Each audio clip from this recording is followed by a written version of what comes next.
What up? I'm live from my house and I'm by myself. Tank was going to join me for this, but he's not here. He had to go get his eyeballs checked because apparently he can't see, and it's annoying his wife as much as it annoys me. So we got 10 minutes before the 7-round listener mock starts. Like I said, I'm by myself. I'm Jeremy Greene, but you probably already knew that if you found us here. We're going to go 7 rounds. I can't tell you that we will have every second of it up on the screen. I am really, really hoping, above all hope, that this doesn't take 47 hours. So all of you know we'll be live at the draft. We're testing out some things. We're obviously preempted on ESPN Radio today by the Atlanta Braves. So this is a great time for me to say fuck, fuckity, fuck. And that really felt good. I don't get to say that on the ESPN Radio show, and as a lifelong comedian, it hurts me. It hurts me to not be able to say the wordy dirts. But we're not on ESPN Radio. I'll be answering draft questions. Anything that you have, feel free to put it into the chat. Armchair, our resident Canadan, said the Ocho tonight, 8 o'clock, NHL preview in the you know what? This is a damn good time to announce something that I haven't been able to announce on the ESPN channels because it's not completely done yet. But this is YouTube, which is the Wild Wild West, so I can say these things. Armchair will be, obviously, he is our third. He is as integral to this as Tank and I are. And now we're going to grow what the Armchair does. We're going to add a couple other shows. Snowman, if you've ever seen Snowman in the chat, Snowman will be doing our new morning show. Freddie Henderson and Jason McMahon will be doing our evening show. So you will actually have like 9 hours of Sportsocracy content every single day. And I haven't been able to say that until now. We don't have the exact start date. We were going to start right after the draft, but obviously I'm sure if you've watched this for any period of time, you know I'm sitting in a room that I have never sat in before to do this. We're still getting all the logistics done, and you will be seeing more of this particular setup. Maybe not from this angle, maybe not. I don't know. So if you see something that's off-putting to you, feel free to throw that in the chat, and I'll try to fix it as much as possible. The construction on the studio is actively happening, which is why I had to pull out my dining room table to be my desk today. But look for all of those things. We'll be announcing dates. I'm hoping to have a definitive date live from the draft day 2, if not day 3, which I will be doing from the Village Porch here in Asheville, North Carolina. I am flying back on the red eye from Detroit after night 2. I'm going to look like a used-up prostitute because I get up and I've got some interviews scheduled for in the morning, and then we'll be at Radio Row we'll be live at Radio Row for the show from noon to 3. Then we've got some other things to do, and then we'll be back, obviously, for night 2 coverage. We'll be hopping on a plane, flying back, and I will be doing day 3 with Brian Snowman, Jason McMahon, and Freddie Henderson. Notorious B.I.G. asked where Shitty Pants is today. He is getting his eyes checked. The prescription in his glasses had gone completely sideways. So he's been doing that old man, like, take them off and look at you thing. So no tanker today. Armchair gifting out Sportsocracy memberships because he's a G like that. We've got 7 minutes left. If you want to get into the mock, we've still got several teams open. This is a 7-round mock, so we knew there was a great chance that not every team would be filled. Right now, we've got the Ravens, Browns, Bills, Dolphins, Raiders, Chiefs, Broncos, Jaguars, Colts, Texans, Bears. So basically the NFC North. Cowboys, Giants, Eagles, Bucks, Rams, Seahawks, and 49ers left. The link is in the description. It's also in the chat, so if you want to hop on with one of those teams, feel free. We'll go through, and it's going to be a long time of just answering draft questions and saying the wordy dirts. Notorious B.I.G. said the Tank needs a prostate exam before we go to Detroit. I actually think he will be getting his prostate examined in Detroit. I'm going to try to keep that from happening, but he talks sometimes when he shouldn't. So he is getting his eyes checked. Like I said, 6 minutes here to get in. We've got Armchair with the Titans. Evan Doyle has the Cincinnati Bengals. Grayson has the Pittsburgh Steelers. I will be representing my New York Jets. Tyson Carter has the New England Patriots. Matthew Hoffman with the Los Angeles Chargers. William Workman with the Washington Commanders. Red Sea with his Cardinals. He told me he was going to better represent himself in this one than he did in the last one. Andreas Pinckney with the New Orleans Saints. I believe that's Alex S., who goes by My Clitoris with the Carolina Panthers. Jonathan Welch with the Atlanta Falcons. Got roughly 5 minutes here before this will start. And once it starts, I have to lock it out. It's just, I don't have a choice. It would be nice if I could let people jump in and out, but I can't. And the Ocho has said he legit hates the Titans, so this could be fun. Red Sea, I have considered putting a tracker on Tank. I'm just not sure I want to see where he may end up in all of this. Kelvin Joyner jumping in with his Las Vegas Raiders. Somebody in the chat, tell me how the sound is. This is a brand new microphone, and I'm not even 100% sure I connected this thing correctly. It sounds phenomenal in my head, but I don't know that that's how it sounds for all of you. 4 minutes left to hop into the mock. Obviously, you can see it on the screen. We'll be going just this view. No things will be changing. I will have to take a break every now and then to pee. And at some point, I am going to have to eat something because I've run around like a crazy person all morning.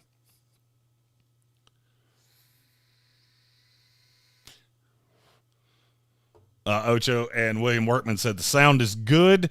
I'm really glad because I'm genuinely shocked at how cheap this microphone was and how good it is. I was already trying to replace it before I even connected it. I always buy Shure microphones, and this is a cheaper version. So I thought it was going to be shitty, but it's not. I'm just glad to not have that motherfucking hiss in my head that I've been listening to for the better part of a week.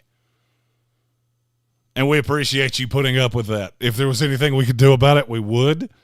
And we're going to try to do some different stuff over the course of the off season. If you haven't been around with us if this is your first year with us, after the draft, I make myself a little bit scarce. I don't go full Mel Kiper where I disappear for 3 months, but I will not be around as much every single day as I have been. Got to recharge the batteries. My anniversary is a couple weeks after the draft. So I take off to try to get my head right. That does make me feel good though that the sound is good. Because this is actually a much more difficult acoustical room than the future sound studio, which is behind me, will be. All right, we're down to the last, 140 seconds here. If you want to jump in, walk the mock. Doing a 7-round mock draft here. Get your draft questions in. I'll try to hit as many prospects as I can. I'm sure a lot of you have heard ad nauseum how I feel about the top 100 guys. So here in this 7-rounder, that'll give me a better opportunity to talk about some of those day 3 guys. And if you missed the beginning of this, I will be doing day 3 live from the Village Porch. If you want to come hang out, get one of those club sandwiches that Brian Haynes and Patrick Holt and Stephen Tower are so fond of. I will have at least 2 of those, and I will go out on a limb and say I drink 1,100 beers. Because I will need them to keep me awake.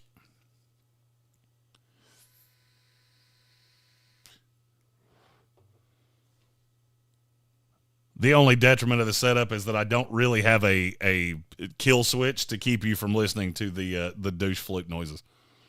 So we will have some of that.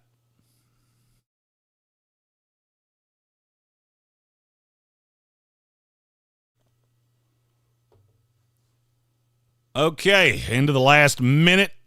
Just trying to get as many people in here as we can. Still got about half the league. So we'll have about half the teams occupied, and try your damnedest to not manipulate the computer too much. I made it much stricter this time. 45 seconds to jump in, and then we'll get into the draft. Chicago is not owned. I'm going to assume they take Caleb Williams. That is the number one player in the software, so I'm going to assume that's who goes first. Doyle said he's surprised I haven't joined ZYN Nation. I have absolutely no idea what that is.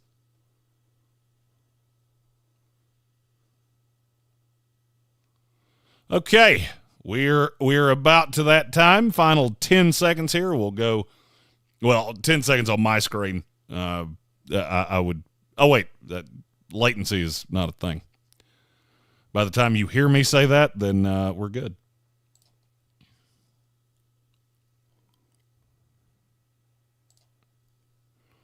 Okay, we're on the board.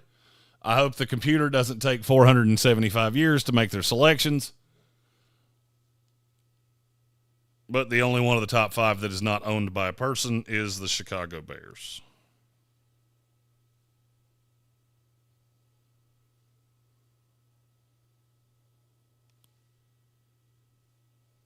If you haven't read the story about Bill Belichick and how he didn't get a job, it's the cover story on ESPN.com today, and it was fantastically written, but it is a story that I never thought I would read the way that came down.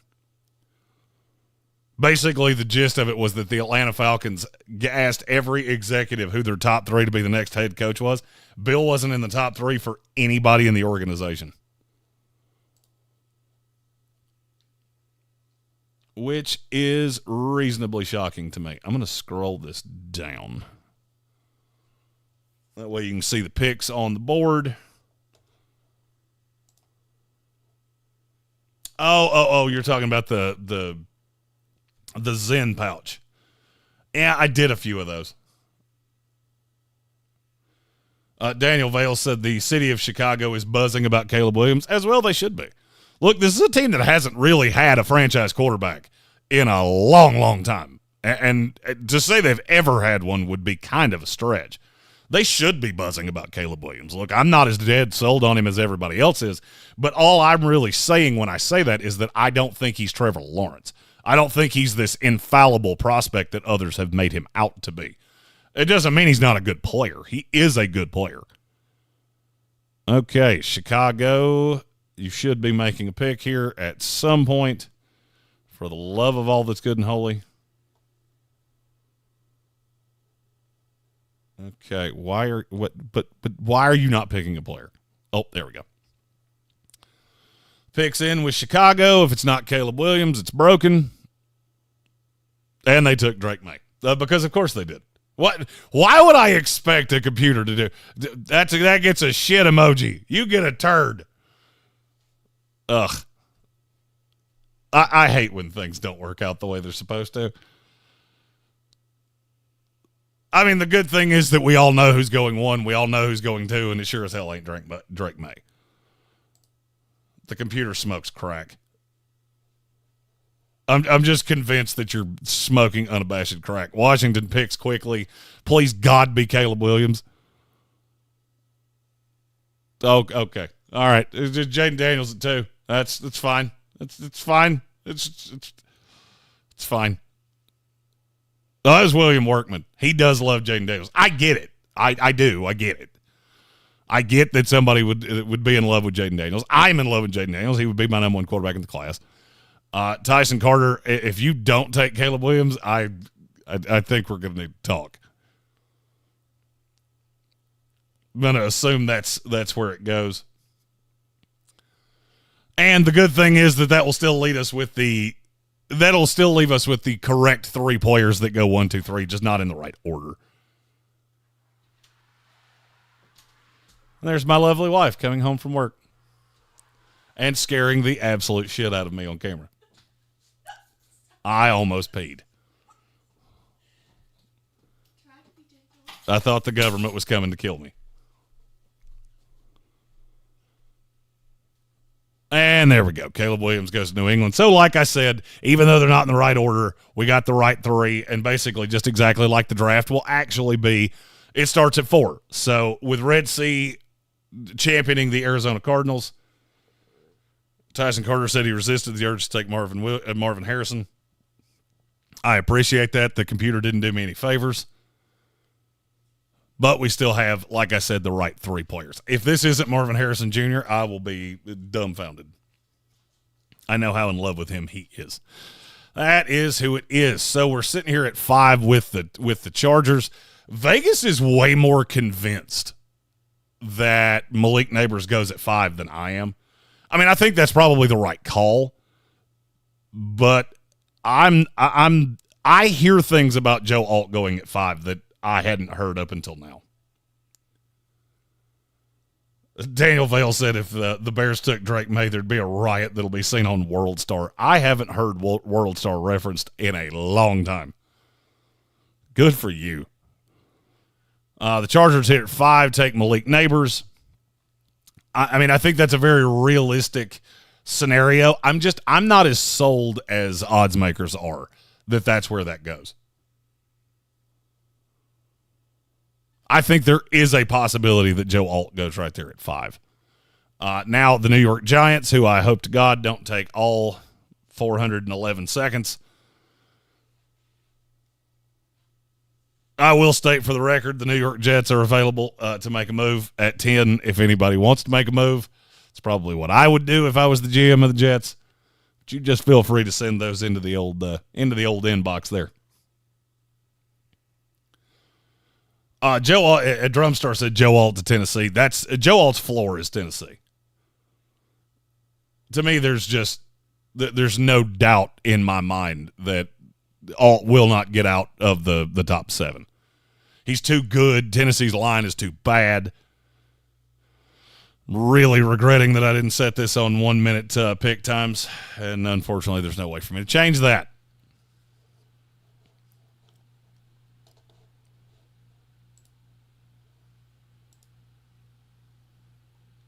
So we've had the top 5 go exactly how you would expect it to go, minus the order. And now we'll see where the Giants go at number 6.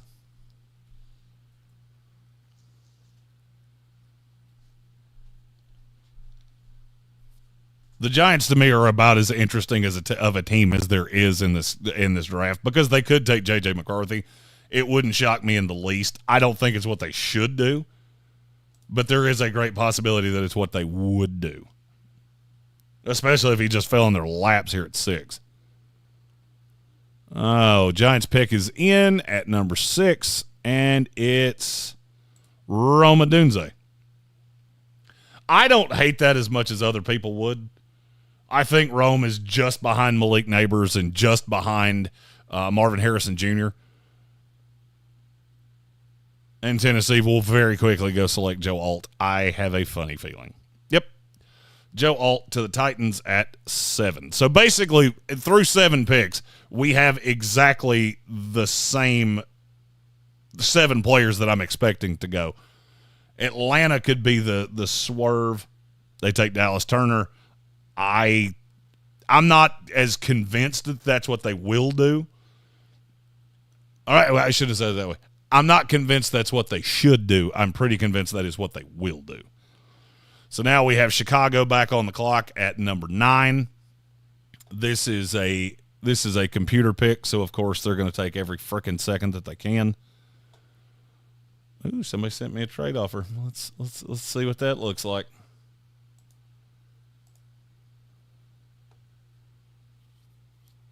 Oh, it's the Chargers offering me. I can't do that. I mean, I wouldn't hate doing that if it was a back end of the first round pick. I would consider it, but I can't do that. Basically offered me a 1, a 2, a 4 next year and their early second round pick at number 5 in the second round.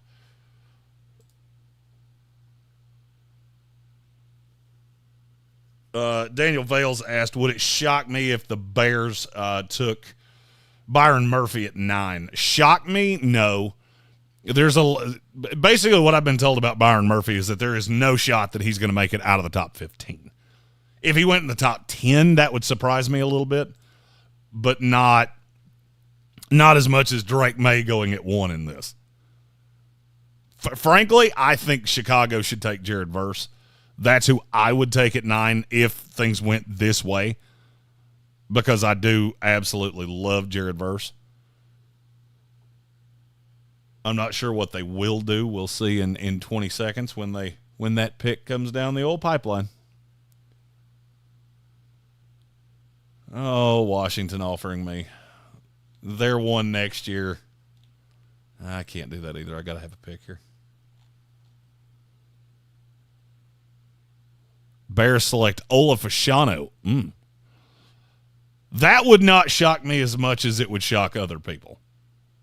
Fashanu just doesn't have the love around the industry that he doesn't get the love that I think he deserves.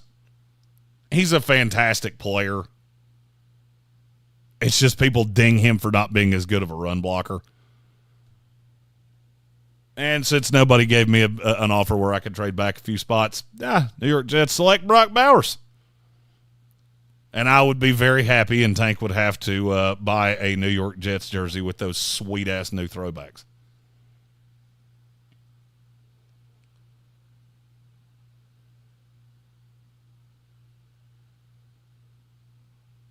Slasher saying maybe the Giants would trade down with the Vikings.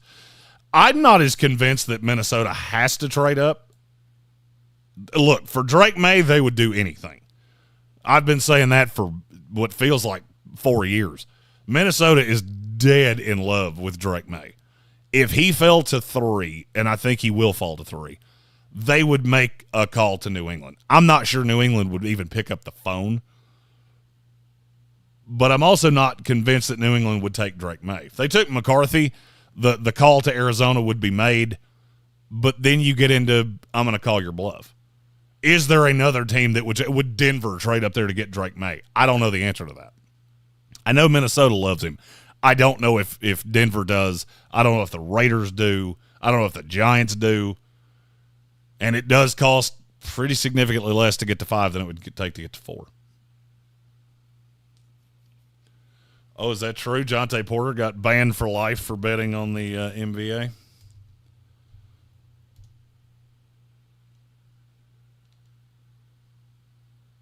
Yep, he did. Receives a lifetime ban for violating gambling rules. I have no sympathy for the kid. I really don't. The report that has come down is basically that he bet millions of dollars on the NBA and then got popped and now is done for life. And I have no sympathy for you. It's one of the things they tell you from the jump. You can't bet, period. Can't bet on this sport at all. We won't kill you for betting on other sports, but you can't bet on this one at all. And Minnesota sits at 11 and gets J.J. McCarthy. If that were to happen, I wouldn't mind that as much. I just don't like the idea of giving up crazy draft capital to get up and get what I think is a very flawed draft prospect. McCarthy is the 4th best quarterback in this class.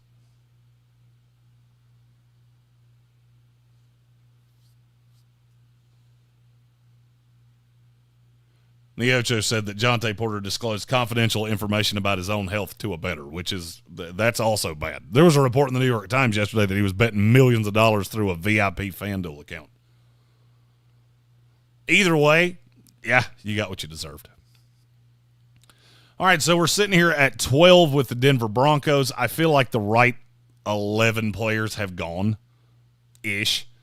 If Jared Verse had already gone, would I be crazy upset? No. Fashanu going in the top 10, I think he's a top 10 talent. The question is just, is that how it goes? Is that how it would go?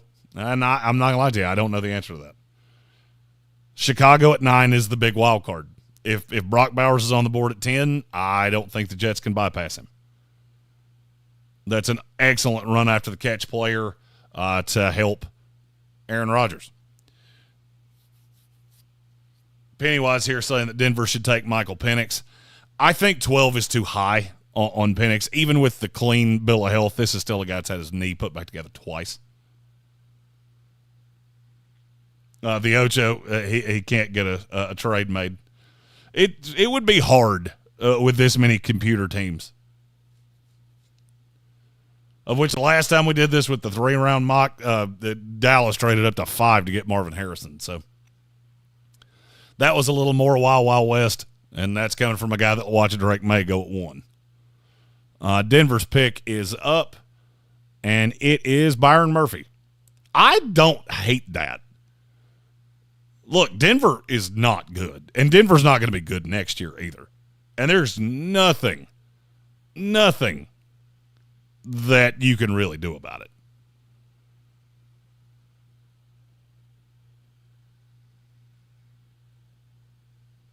Armchair saying that the computer basically auto-rejects. I would be lying if I said that really surprised me. Basically, for top 10 picks, you just have to grossly overpay.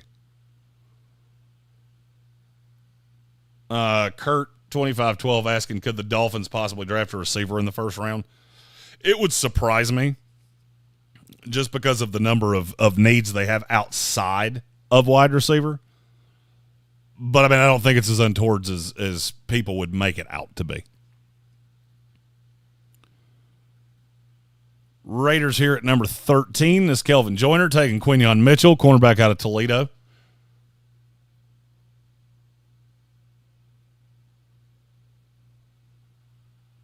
I used to have an applause button on here, but I can't find it now. Quinyon Mitchell is my favorite corner in this class. It's not even particularly close. I think he would come in immediate day one improvement for the Raiders defense. I am just dead in love with Quinyon Mitchell, and I don't know that anything's ever going to change that. Terry and Arnold, I'm in like with. I'm in like with a couple other corners, but Quinyon Mitchell is the only one that I look at as a no doubt number one shutdown corner. Andreas Pinckney here picking for the New Orleans Saints at 14. They take Taliese Fuaga. And I think there's a great realism to that of that's exactly how this could look when we get to next week. I think there's a great chance that Taliese Fuaga ends up with the New Orleans Saints. He's an elite right tackle. I think he would be an even more elite guard and has a really safe floor because of how good he could be at guard. But I think right there at 14, that's very solid. We're through 14 picks, and as I said earlier, I think we've got the right 14 names. Did they go to the right 14 teams? That's debatable. But now I feel like this is what Indianapolis, Seattle, and Jacksonville would face right there at numbers 15, 16, and 17.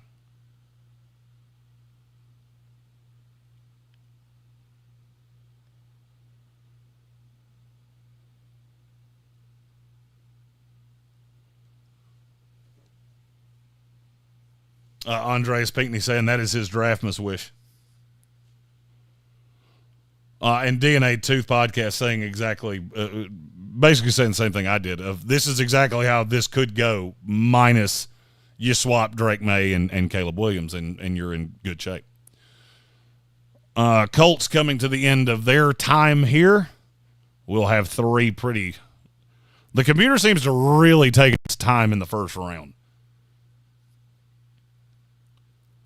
Picks in here for Indianapolis. We'll see who that is. Jared Verse. I haven't heard a soul say that. It feels like the momentum right now is for Indianapolis to trade up and take Brock Bowers. I think Jared Verse would actually be a better selection for them. I mean, Verse to me is the best edge rusher in this class. He didn't throw up the crazy 40 time that Dallas Turner did. But in terms of NFL football player, I don't see how you could like Dallas Turner better than Jared Verse. Verse ate up every single person that I saw him go up against at Florida State for 2 years. Tape is tantalizing, and I think he would come in as an immediate three-down guy for the Colts. That's always been my knock on Dallas Turner. I don't think he's a three-down guy. Common Sense Ain't Common, who is a Colts fan, said verse in the first, wide receiver in the second. Who's mad? Nobody. I don't think anybody would be mad with that. I don't think you should be mad with that.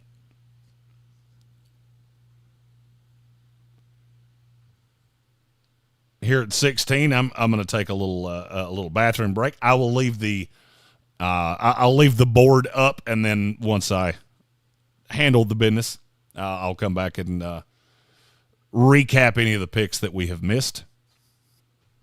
26 seconds left here for Seattle. For me, Troy Fautano has been the selection, I think, in every mock draft for Seattle. I don't remember the last time I saw another player there for Seattle. Here, I highly doubt that happens because Walk the Mock is not as fond of Fautano as a lot of scouts and a lot of mock drafters and a lot of people that do this are. So I would say it's more likely this is probably J.C. Latham. I could be wrong, but I would tend to think that's where this goes. Or that. Darius Robinson, D lineman out of Missouri. That's a little high for me for a guy. It's a little high for me for a guy that I'm not in love with athletically. Look, he's a good player. Fan since 76, who is a Seattle fan, did not particularly love that. And I definitely could see being angry about that. The problem I have with Darius Robinson is I think he is so damn scheme specific. Because the tape on him as a defensive tackle was not nearly as good as it was this year as an edge. But body-wise, I think he fits better as a D tackle in a four-man front. So, interesting selection there. I'm going to take a quick break. Nobody go anywhere. I'm not going to throw an ad up here. I'll probably throw one up at the end of each round just to, make a dollar or two off of this. But I'm going to take a quick break. I'll be right back. I'll leave the board up on the screen.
Okay, we had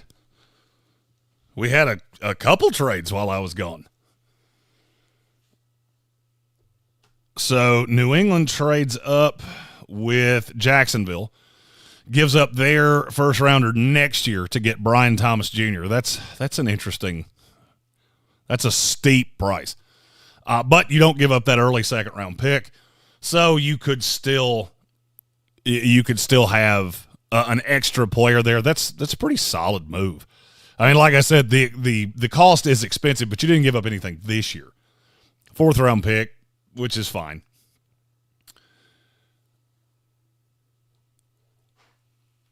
Let's see. Pittsburgh trades up with Cincinnati. They move up 2 spots, give up a third rounder next year. That's roughly the correct price. It would probably be a third rounder this year. But they move up and get Cooper DeJean, which I think is a solid pick. It's a solid move there by Grayson, not giving up not giving up too much to get up there to get their guy. Cincinnati didn't. I would say probably didn't feel like the guy they wanted was on the board with Bowers gone, and it appears Cincinnati moved again. Let's see. Cincinnati moved down to 27. They got a third-round pick from Arizona. Arizona came up and got Johnny Newton. I'm not sure that you would have to do that. In this mock, you might, but in the real worlds, I'm not sure Arizona would have to give up that third-round pick. Now, getting the guy that you want, it's definitely worth doing that because there is a possibility the team would have jumped up to take him. But I've heard him all the way to that first, second-round pick with Arizona. I've seen him as low as in the 40s, which to me is stupid, but it is happening. But good move there from Red Sea. So now he's got Marvin Harrison Jr. and Johnny Newton, which is it's quite solid. 2 computer picks, Laiatu Latu to the Rams. That is gaining a lot of steam as we go through the process. I'm starting to think Latu's range of outcomes basically runs from the Rams to maybe Tampa Bay. I think he's going to fall in there somewhere. He is the best pure pass rusher in this draft. I don't know that he projects that way in the NFL because I do like Verse better. And then you've got the raw talent of Dallas Turner, but that's good value for the Rams there at 19. 21, Miami Dolphins sit pat and take Troy Fautano, who is a really, really solid fit for that scheme. I would like Fautano in that Miami-San Francisco scheme. I'm not as wild about him as everybody else is. The hype on him to me has gotten a little bit crazy. And I mean, now even in this scenario, he's past J.C. Latham, which I thought I was low on Latham, but that seems to be gaining traction that Fautano could actually go ahead of J.C. Latham. Now we're here to Philadelphia at number 22. I'm just looking at the players on the board. I would be a little surprised if they didn't go corner here. You've got Kool-Aid McKinstry on the board. Oh, I screwed up. Move the screen up. You've got Kool-Aid on the board. I'm just going to show the corners here. Oh, no, I'm not. This Philadelphia's pick is in, and it is Terrion Arnold. Oh, I forgot he was even on the board. Good God, every Philadelphia Eagle on the planet would lose their minds. That would be the greatest value in the history of time. I forgot he was even on the board. I don't think I've seen him go this low at any point. Andreas Pinckney giving the love to Red Sea and the Cardinals doing big things here. Colin Greene, not cousin Colin Greene, asking if I think Worthy will go before Coleman. That depends on what you're asking me. Do I think he will in real life? Yes. Do I think he should? Good God, no. I also am not completely convinced that NFL GMs are going to be duped by that 4.21 speed on Worthy the way that the public has been. The public sees a guy run that fast, and they automatically just think, oh, that's the game breaker we've always needed. I said this when he ran it. It didn't surprise me. I knew that there was a possibility that he was going to run that fast. Did I know he was going to break the record? And there goes my lovely wife back to work with her pretty little yellow jacket on. I love you.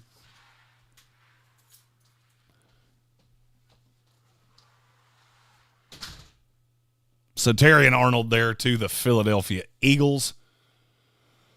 Jackass said he just indescribable in his shorts, which makes sense. He's an Eagles fan. It's a solid pick for the Eagles. And he has to got Wiggins. Wiggins has not gone yet. I don't know whose whose rankings I accidentally brought in here, but Kalen King at 17 means somebody's smoking crack.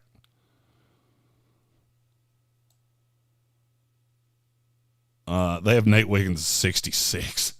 Yikes. Minnesota pick is in here, and Minnesota will add Kool-Aid McKinstry to J.J. McCarthy. So, I mean, look, that's a solid start for Minnesota, and I don't think that's as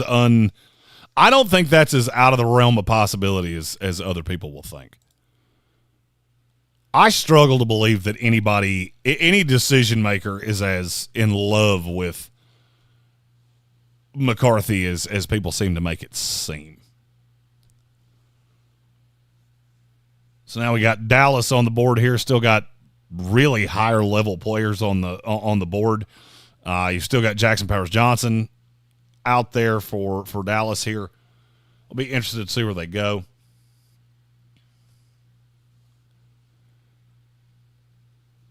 Jackass said I'm using the CBS pre-draft rankings. I don't know whose rankings these are, but whoever it is smokes crack. William Workman, Yahoo. That, you know what? This actually could be Yahoo's draft rankings with Mason Smith at 11. That wouldn't shock me in the friggin' least. I will be nominally surprised if Dallas doesn't go. If Dallas doesn't go Jackson Powers Johnson here. I know it's become popular that he could fall, but I just don't believe it. I was trying to see if I could change the rankings that I had in here because these are ridiculous.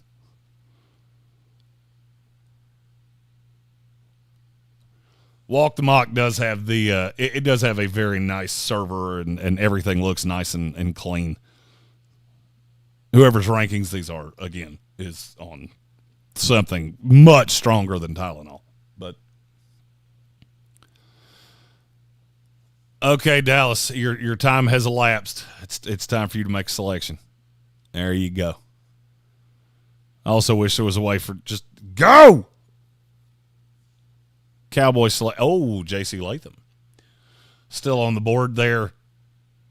I think Dallas would be overjoyed if Latham somehow were on the board at 24. And I don't really think it's that untoward. I can't see a path that Latham goes before Cincinnati if the Chargers don't trade down. If the Chargers pick at 5, I don't see a path that he's not still on the board there at 18. And then if he gets past Cincinnati, it could be a bit of a fall. Because I'd be a little surprised if the Rams took him. I would be a little surprised if the Steelers took him, honestly. Then you get into Miami, and then a fall right there to the Dallas Cowboys.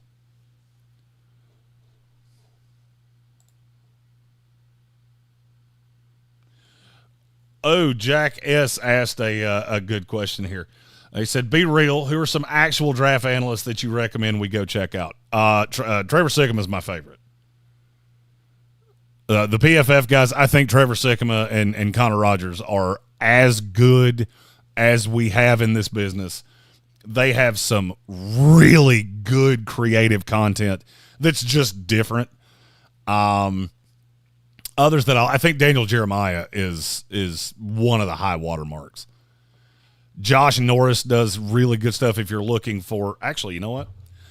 Let me look at my list, and I'll tell you exactly who I recommend. Let's see. I just got the invite to the media contest, so let me go look at Huddle Report. they do really good stuff, but it's all. If you're looking for a place to get player profiles and things like that, Huddle Report is really, really strong. The big guys that you would know, I do like Lance Zierlein. I think he does a really, really good job of evaluating players and giving the prospect profiles. Ryan McChrystal from Draft Ace is good. The Draft Network guys were really good. If you haven't read the story on what happened there, that kind of went off the rails. Tony Pauline at Pro Football Network, he is really good as well. And then if you're looking for just analysis, the Sideline Scout on Facebook is really, really solid. He's a kid that I actually met at the Senior Bowl, and he's really talented. Steve Likens, I hope I said that appropriately, asked what edges are still on the board. So apologies that my rankings are insane because I don't know what I clicked. The highest side, so you've got Latu, Verse, and Turner who have already gone. Basically in this range, I would be looking, there's not a lot. Marshawn Nealon, it would be the top one probably left. Chris Braswell, Braylon Trice, and Adisa Isaac. That would probably be my next four. This gets a little confusing because of how bad these rankings are. Green Bay takes Amarius Mims. We talked about him on the show yesterday. I'm not as in love with him as some others are. Steve Likens asked, no Mel Kiper. Look, I love Mel Kiper. I think Mel was the pioneer of draft coverage. None of us would be here without Mel. Mel's also almost 70, and you don't see Mel out at the events. Mel's more of a figurehead at this point, and I get it. He's done this. This will be his 40th draft. He's earned the ability to do that. Now, it is really easy to Chop Robinson. That's another one I forgot when he asked about edge rushers. The thing about Mel is that you just see his analysis dwindles every single year. Matt Miller, who will ultimately be his replacement at ESPN, he does really quality work as well. Bob Brown asked me about Ian Cummings. I think he does good work as well. Who does he work for? Guys move around so often in this business that it's kind of hard for me to remember where people go place to place. I'm probably better telling you which websites that I go to more than individual people, because Mike Renner is, to me, probably the best in the business, and he and I shot tequila together the night he got fired. Oh, yeah, Ian Cummings from Pro Football Network. Yeah, he is good. I like his Twitter. He puts a lot of really informative things on Twitter. Cedric Jones with a good question. He said, I struggle to see any of the edges as more than just dudes after the first three. Am I missing something? I don't think so. I really don't. I think you get into, all right, Chop Robinson's a perfect example. Is he ever going to hold up against the run? I don't know. I don't know. I know he's a freak of nature athletically, and I think he will be able to get after the quarterback in the right situation, but I like him standing up better. I don't think you're wrong, Cedric, to be really honest with you. I think that's actually a pretty adept read on what it is you're seeing here. This is the reason that I'm saying the Bears should be taking Jared Verse at 9. Because you get past that, then it gets into situational pass rushers like Muhammad Kamara, who I am very fond of, Zion Topola-Fatui that played at Washington. He is one that I do like. But, there are a lot of guys that are just dudes. I like Braylon Trice as well. In the right situation. Let's see. Chiefs Nation said the Bengals were screwed there. They went and got Jackson Powers Johnson. I don't feel bad about that in the least. How the hell did Arizona get back up here? Ooh, I got something to catch up on here. Okay, so Evan Doyle at 27. We had Chop Robinson go to Tampa Bay. That is I think that's probably his ceiling, probably the highest he could go. I also think there's a great chance that is where he goes. So he goes there at 26, gives Tampa Bay an edge rusher. They take a dart at it. I like it. Evan Doyle at 27 with the Cincinnati Bengals takes Jackson Powers Johnson. I am never going to understand why we randomly got lower on him. He was the best player at the Senior Bowl. I could not stop watching him. And Mullet Sr., who went with me to the Senior Bowl, he couldn't stop watching Tavondre Sweat and Jackson Powers Johnson. And now, for some reason, we've gotten lower on both of them, even though neither one of them's hit a field since. This doesn't make sense to me. I like that pick by Evan Doyle. He moved around the board. He added some extra players, and I think it's really solid. He dropped down from 18. Let's see, he dropped down from 18 to 20, 20 to 27, and he added a third rounder in this, and he added a third rounder next year. So add 2 third rounders, drop down 9 spots, still get a high quality player in Jackson Powers Johnson. I think that's about as good as you could ask for it to be. Washington moved up with Buffalo. They gave up number 4 in the second round to move up 8 spots. They also gave up their second rounder in 25 and a third rounder at the end of the third round this year. That's a little steep, but they got up to get Tyler Guyton, which I think is solid. He'd be an immediate starter in Washington. And look, I think this is the range where you do start seeing trades, because there is a big drop-off once you get out of those highest high-end players and start getting out of the legit first-round grades and getting into the more second-round grades. I will be putting out my top 100 over the next few days. If you guys in the YouTube chat, we got 70 people in here, which we appreciate all of you for watching more than we could ever say. How would you like me to put out the top 100? Because I have a couple ideas. I could do them in 20-player sets. I could do them in I could do them in reels. I could do them a lot of ways. So Matt Weber said the Bills have 11 picks. They're not trading down for anyone. And he subscribed only to make that point. Hey, I don't disagree with you. I think it's a lot more likely that Buffalo trades up than down. If one of the high-end top 3 receivers were to fall out of the top 10, I know they wouldn't go at 11 to Minnesota. I know they wouldn't go at 12 to Denver. I could easily see a path that Buffalo called the Raiders to get up to 13. If Odunze fell out of the top 10, which is, I don't think it's that untoward. The Jets seem really locked in on Brock Bowers. So everything I've heard about the Bills is they plan on doubling up at wide receiver, not trading down. That was also a computer Buffalo trade down, I think. I could be wrong on that, but I think it was a computer trade down from Buffalo. But good point from Matt Weber.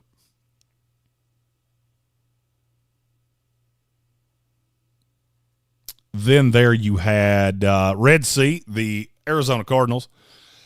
He traded up from his early second-round pick to 29. So the trade down there was with Detroit. Detroit goes down 5 spots, picks up a 25 second-rounder. Detroit would do that in a heartbeat. So Arizona gets up there, gets Nate Wiggins, which means that Arizona is having just a hell of a draft here. Matt Weber with another good point. Success rate of receivers taken between 11 and 20 is significantly lower over the last 10 years than those taken between 1 and 10 and 21 and 32. That's not a bad point either. That's one of the things that scares me about Brian Thomas. With receivers specifically, I really start looking at comps. We talked yesterday on the ESPN radio show that I can't see Ladd McConkey going in the first round solely because I've never seen a receiver that looks or plays like Ladd McConkey go in the first round. And I know a lot of teams look at that. He is more of a day 2 player to me.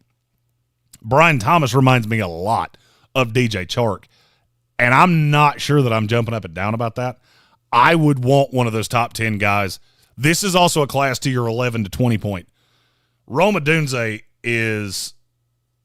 he's a top 10 player. if he's selected at 11 or even 13, that doesn't change the fact he was still a top 10 player. He was just the third best receiver in the class. But I would definitely agree with your point on Brian Thomas. And he said he would like the Bills to stay put and take A.D. Mitchell. Matt, buddy, you're new, and we appreciate you. I haven't disagreed with a word you have said yet. I think everything you've said has been accurate. I would like to see Buffalo sit there and take just take A.D. Mitchell. He's an outside receiver, which is what they need. Losing Gabriel Davis, losing Stephon Diggs. I need somebody that's big, good at the point of the catch, and I would like A.D. Mitchell there to the Buffalo Bills. Speaking of A.D. Mitchell, he went to the Baltimore Ravens right there at 30. Carl Loomis asked what Buffalo got for trading down. And again, I do agree with Matt Weber. That was a computer trade. They traded down 6 spots. They got a second rounder in next year's draft and a third rounder, that is a bit of an overpay. That's why the computer would do that. We don't have 32 people drafting these teams. So, but I agree. It's not I don't think it's realistic. It's more realistic Buffalo goes up than down. But A.D. Mitchell there to Baltimore, that would be really solid. I don't see a way that Baltimore's not going to come out of the first round with a receiver, and I would like it to be A.D. Mitchell much more than I would like it to be Xavier Worthy, who I see in that spot a lot. Graham Barton, for me, guard out of Duke, goes at 31 to the San Francisco 49ers. He fits that scheme nicely. I don't think he's a tackle. I don't think he ever will be a tackle. But he goes to San Francisco there, shores up that offensive line. I do see a regression coming for San Francisco, so don't be shocked if you see them take a lot of players that are really ready to play right now that are not necessarily the long-term. They don't project long-term as high, but they're ready to play right now. So Graham Barton, the fit for him with San Francisco is fantastic. I do think there was a merit to the Ayuk trade rumors that they were trying to get up to get Graham Barton. Because I don't think he's going to fall to 31, and I do think San Francisco really, really likes him. And then Kansas City, Chiefs Nation UK, very excited about Xavier Worthy with Pat Mahomes. I think there's a great possibility that that's how that goes. Now, I will say this. Adding Xavier Worthy to a receiving core that had a problem with drops last year would be like leaving your wife because she cheated on you and finding your next wife at a strip club. So I would be remiss if I did not point that out. But Xavier Worthy is really, really fast. He has stone hands, and I've thought that for 2 years. He did have an injury last year that made it worse, but not a great hands catcher. Carolina Panthers hometown team here with their first pick. They go Anis Rakestraw Jr., cornerback out of Missouri, who is a walking PI. He is really good in coverage, but good God, he grabs more than a damn 8-year-old that just discovered their wiener. Like, it is so infuriating to me to watch Anis Rakestraw tape because there are times that he's in good shape and then he just reaches out and grabs a guy for absolutely no reason. Trevor Sikkema, somebody asked earlier about who I consume their content. Trevor Sikkema is my number one answer there. He loves Rakestraw. I think he has been a big part of Rakestraw's coming up the board. The problem that I have with Rakestraw is how grabby he is. And I feel like you come into the league with that reputation and you're going to catch 5 early flags just solely because that is the narrative on you. But I do like his ability to cover. You're just going to – I would put boxing gloves on him in practice to make sure you can't grab anybody. Let's see. Mike Baker says Worthy scares him with the drops. Offensive tackle is a huge need for Kansas City. I would agree, and there were a lot of them there. And Chiefs Nation UK said he would prefer Keon Coleman. I would too. And Chiefs UK saying he would have gone Coleman and then gone Jordan Morgan. I was about to say, and the timing of that was perfect because Jordan Morgan went right there at 34. I think this is the range for Morgan. If you want him, I think you're going to have to take him at 32 or trade back up to get him in the early second round.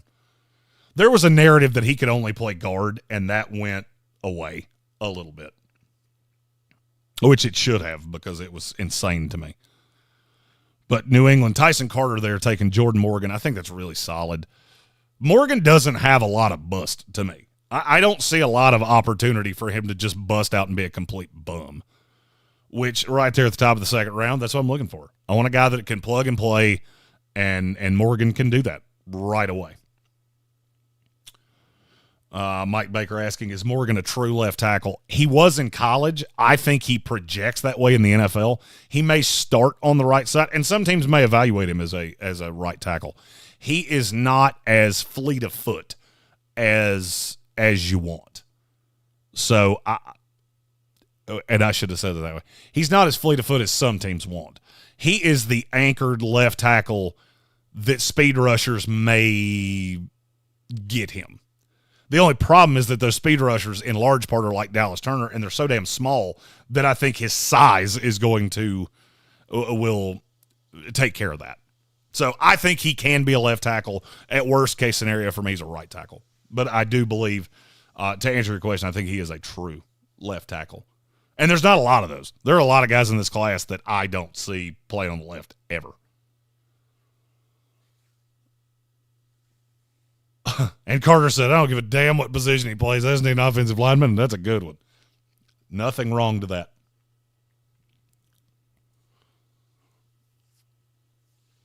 Andreas Pinckney said the computer's killing him taking all this time on picks. I agree with you. But it allows us to spend more time together here as friends. And it's an opportunity for me to say, fuck, fuckity, fuck. Because we're not on ESPN, so I can say that.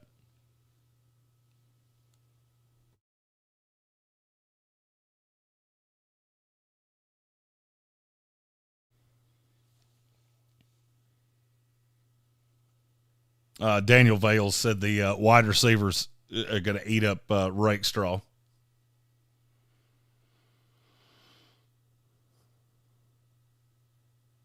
Carter has, with his first three picks there for New England, he has gone Caleb, Jordan Morgan, Brian Thomas. That's pretty solid.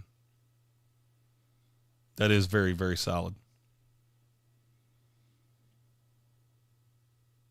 Mike Baker asked me if I think Jawan Taylor can move to the left side to let the Chiefs pick more of a true right tackle. I don't. That was one of my big drawbacks when Kansas City signed him, was that he can only play on the right side. You're playing him. You're paying him to be basically that blindside protector, and he can't do it. I think Jawan Taylor, he was the most flagged offensive tackle in the league last year. I think he would be the most flagged left tackle in the history of the NFL. That's another reason that if I had been Kansas City right there at that 32nd pick, I would have taken Jordan Morgan. But that's just me. Bob Brown asking if I have heard anything about Philadelphia trying to come up with Chicago. I have not. The most common teams that I hear moving up are Indianapolis, and I think there's a good amount of either that smoke or they're moving up for that third receiver, which would be a doomsday. I hear a lot about Indianapolis. Obviously, you got Minnesota and Denver moving up for the quarterbacks. I don't think you're going to have a ton of teams that are itching to move up. Philadelphia, I get it because you don't need as much and you can go get the high-end player. I'm not sure teams are going to be itching to move back, and I'm not sure teams are going to be itching to move up. That's what I was saying earlier, that I think the 20s are really the home run swing for moves. Cedric Jones, said he was waiting for Kamari Lasser to go. Which Georgia defensive back do I like the most? I like Lassiter. He is really slow, which that just scares the absolute shit out of me. I don't love corners that run 4.6 40s. So, I think in the right scheme, of which he went in this scenario to Detroit. I could see that working out. I'm not in love with Lassiter. The one that I really like is Tyke Smith. I think he's going to go in the top 50-ish picks, which was unheard of maybe a month ago. Let's see. So, Cedric, that would be my answer. I like Tyke Smith probably better than most. I don't think he should go. I can't say I like him better necessarily than Lassiter. I like him better than where he is valued right now. Oh, let's see. Jack S. said with how teams are building around 2 wide receivers now, how high the contracts have gotten, how the hell do teams budget around that in the future? Well, look to Cincinnati. So I think Cincinnati's a really good example of that. They look at Jamar Chase. They look at T. Higgins. They know Jamar is the 1, T is the 2. I can replace a 2. I can also franchise you twice and move off of you in that second franchise year, which is what I think they'll do with T. Higgins. I think you will see more of those secondary ones. So basically the guys that are in that 20 to 32 range, I think you will see more of those guys traded as time goes on to teams like the Jets, who struggle like hell to draft one outside of Garrett Wilson.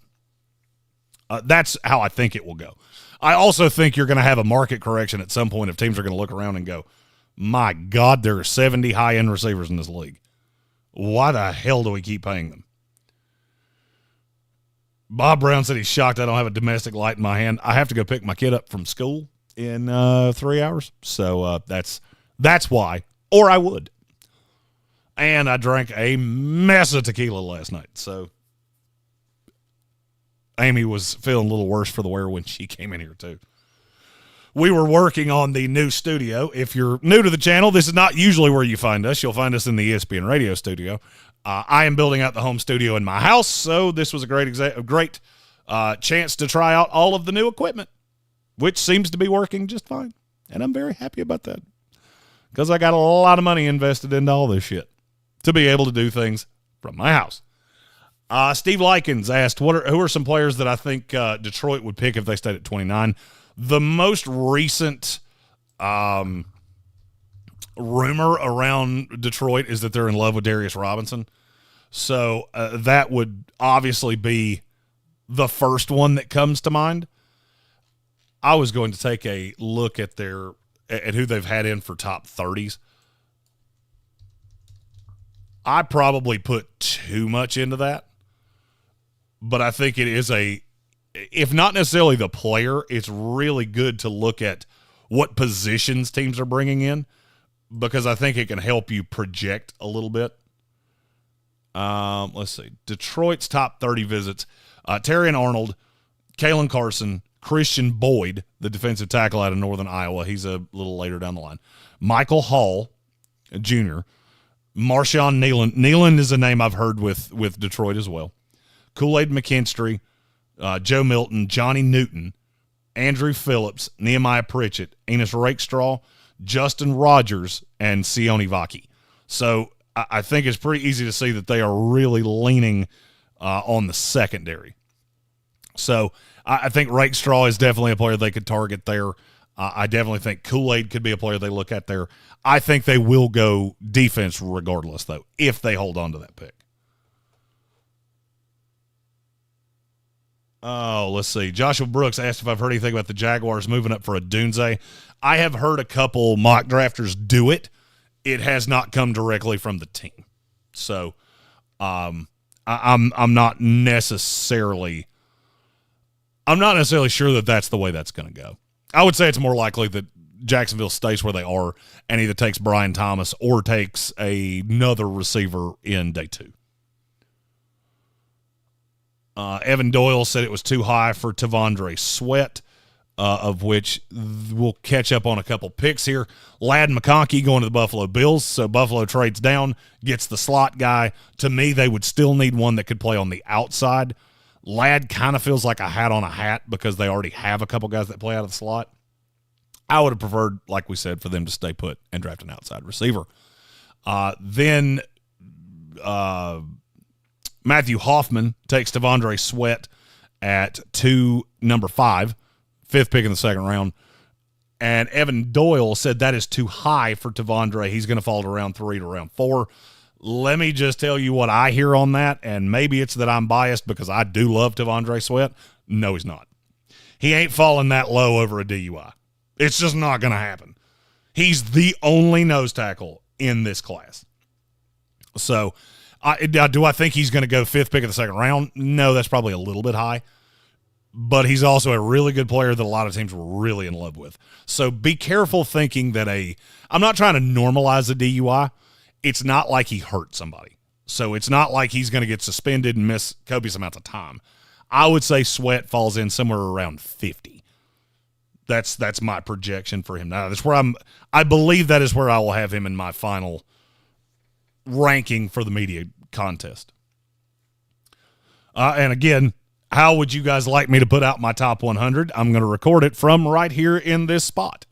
So however you would like me to do that, is it better with lives? Is it better with pre-recorded long form, reels? How would you guys like me to unveil the top 100? And obviously I will go from 100 to 1. Let's see. VRS asked if I think Carolina would trade up to get Powers Johnson. Not really, because I do believe they think Austin Corbett can play center. Carolina did a good job of not having to reach. They added a lot of players that preclude them from having to reach for a specific position or a specific player. Now, I do think there's a possibility that Powers Johnson falls in their lap at 33, and that is a place that I am not sure that I'm not sure that Carolina could bypass that. I'm really not. If he's there at 33, I think that would be my pick for sure. Red Sea, afraid his phone's going to explode while doing this.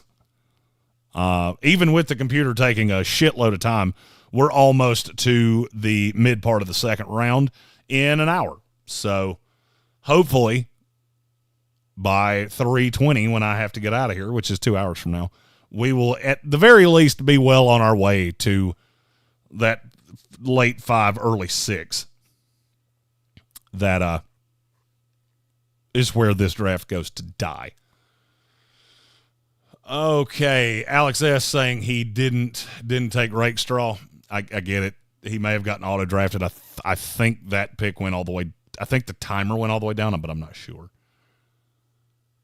Muhammad Abdi asked, ceiling on Jalen Polk. Is he just a possession receiver? I don't think so. I like Polk a lot. I obviously he got overshadowed because he had Rome Odunze in Washington. So I don't think he is just a possession receiver. And I'll be honest with you, I've heard more about Jalen Polk in the last week than I did in the rest of the build-up to the draft put together. Speaking of Jalen Polk, there he goes to the New Orleans Saints. I don't think he is just a possession receiver. William Workman said Joe Milton with the exclamation point question marks. From a Tennessee fan, don't fall in love with the arm strength. I can tell you as a guy that watched him at the Senior Bowl, my father fell in love with the arm strength, and I kept telling him that kid couldn't hit water off a fucking bridge. So Milton to me is a 6th rounder. And I think that was in reference to the fact that Detroit brought him in. They got a pretty good look at him last year because they had scouts that were so close with Tennessee. Because they did draft Hendon Hooker. So I could see Detroit taking a late flyer on him. Bob Brown said at the end of last year, Philadelphia picked up both Darian Kennard to play guard and Brandon Smith at linebacker. I believe that both guys still have potential. What are your thoughts? Kennard is really big. I always thought there was a possibility that he would eat his way out of the league. And, I mean, he's fine. I think he's a nice depth piece that could play if he absolutely had to. There is something there in terms of being on an NFL roster. I don't necessarily think you're going to start him anytime soon. Now, Brandon Smith, that's different. He got drafted to the Panthers. I feel like he was a scheme fit. until the coaching change, and that really derailed him. I loved him coming out, and I still love him. I think worst case scenario, he's a high-level special teamer for the next year or two, and you could find a role on the defense for him. Super, super fast. I loved Brandon Smith coming out. William Workman, T'Vondre Sweat doesn't get past 220 to the Rams. I don't necessarily think he even gets that far. It would be one thing if he had been accused of some, he killed somebody or something like that. He got a DUI. There are several guys in this draft class that have had DUIs. It just so happens his was really poorly timed. Ocho saying long form for the top 100 with me in the chat. Cedric Jones said, give me the top 100 directly into my veins with positional rankings alongside it. We can do that as well. We're putting out the positional rankings, the final ones, top 13s, on the ESPN show. Obviously, having a setup in my house greatly helps. But we will get all the content out over this weekend and just be really pumping it out as we get ready to be live from Detroit, Michigan for day 1 and 2 of the draft. I will be live from the Village Porch for day 3 here in Asheville. Matthew Hoffman defending his T'Vondre Sweat pick, which I don't think at least to me, you don't have to do. I understand why you took him that high. We'll get caught up on some picks here. You had T'Vondre Sweat. That was the last one we talked about. That was at 2-5 to Matthew Hoffman. Keon Coleman to Evan Doyle with the Cincinnati Bengals. I want to see what Doyle has done with the Bengals here. Oh, there we go. Jackson Powers Johnson, Keon Coleman. That's pretty productive. Adding a third-round pick this year and one next year, and you get those two. Good job from Evan Doyle. Okay. So that's a good, solid pick. I think he would be the ultimate T. Higgins replacement down the line. Alex S. with Xavier Leggett out of South Carolina to the Carolina Panthers. That is a fit that I have heard a lot. I know a lot of people really like Leggett. We are hoping we will be able to talk to him at the draft. I believe he's watching it from his house, and we would be remoting him in. But I have talked with his people to try to get him on the live stream. Troy Franklin goes to William Workman, the Washington Commanders, right there at 2 and 8, which is number 40 overall. I think that's solid value. The only problem that I have with taking an outside receiver for Washington is I don't know who's going to play in the slot. Because Jahan Dotson, the more he plays in the slot, the worse he is. He should be the slot receiver, but it seems like he has not fared well doing that so far in the NFL. And Terry McLaurin hasn't done much of it since he was a rookie. But I think those three together definitely could prop up Jaden Daniels. So solid pick there from William Workman. Run on receiver continues. I believe that is, 5 of 6? 5 of 6 there. Roman Wilson to the Green Bay Packers with the 9th pick in the second round. I am not as in love with him as a lot of other people are. I think he's good, not great. I prefer Ricky Pearsall and a couple other guys right there, but I do understand taking him that high. He was really good at the Senior Bowl. I don't know. There was something about him. The more I watched him, the more I went, I don't think you're ever going to be a guy. I think you're going to be just a guy, not the guy. But that's the computer's pick for Green Bay there, the 9th pick in the second round. Kingsley Suamatea with the 10th pick to the Houston Texans. Just a big dancing bear, super raw. He was higher yesterday on my offensive tackle rankings than I think a lot of people expected. I'm really fond of him, and I think there is a possibility that he goes in the first round. Jonathan Welch with the 11th pick in the second round, number 43 overall. Mike Sanrastrill, the cornerback out of Michigan, high-end slot corner, excuse me. He will never be more than that, but I think he really locks up that position. And at this point, slot corner is a starter in the NFL. And we really have to understand how things have changed and start looking at that way. I don't know that Sanrastrill goes quite that high, but I don't think we're far off. Kelvin Joyner with the 44th pick takes Michael Penix Jr. I don't believe Penix is going to fall that far. I think it's way more likely he gets taken in the end of the first round with a team that moves up. Watch for that to either be the Raiders or the New York Giants, both teams that I know really like him. He's got a big arm. I have him comfortably ahead of Bo Nix, and I do think that there is a future for him in the NFL. I don't know if it's as a franchise quarterback, but I know there is a role for him in the NFL. Just got an absolute cannon, frozen rope of an arm. So do like Penix. Chris Jenkins, defensive tackle from Michigan, whose father is one of my favorite New York Jets of all time, goes to the New Orleans Saints, who had back-to-back picks with Andreas Pinckney. Went Chris Jenkins and Jalen Polk. That is a really nice start, adding that to Talise Fawaga, who Pinckney took in the first round. That's 3 very solid picks. Add players that address your 3 biggest needs. That's about as good as it gets. New York Giants take Bo Nix. I think we've heard me talk about him ad nauseum. If you really like Kenny Pickett, I think you'll really like Bo Nix. If you don't, then I'm not so sure that you're going to. But he does give them another arm. You're not locked in because you took him in the middle of the second round. So Bo Nix there to the New York Giants. Jacksonville Jaguars took Chris Braswell, who is to me, a good situational pass rusher. I don't know that he'll ever be more than that, but as was commented earlier, you get a lot of guys in the edge class that's what they are. You're good. You're either good against the run, you're good against the pass, good pass rusher. You don't get a lot of edge guys in this class that are all things. So, again, why I'm so high on Jared Verse. Speaking of edge rushers, Adisa Isaac goes to Armchair right there at the 17th pick of the second round, number 49 overall to the Tennessee Titans. I like him a lot, and I do like that fit. I would be remiss if I didn't point out that I think that's Tennessee's second pick because they had traded down. So, Tennessee here. Come on. There we go. Tennessee here has gone Joe Adisa Isaac.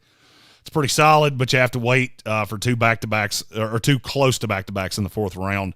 Would be looking to add receiver there.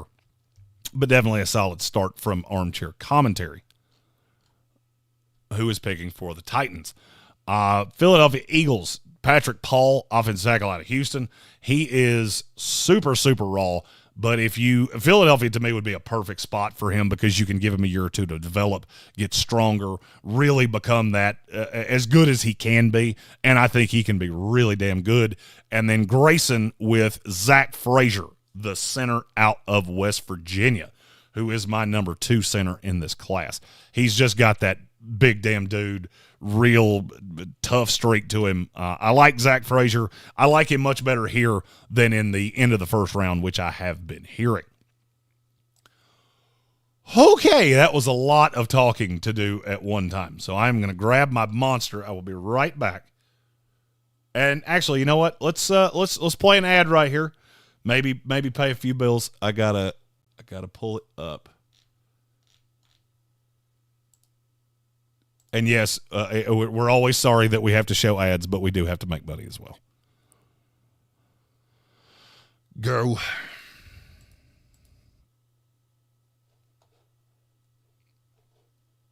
All right, I will be right back.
Okay.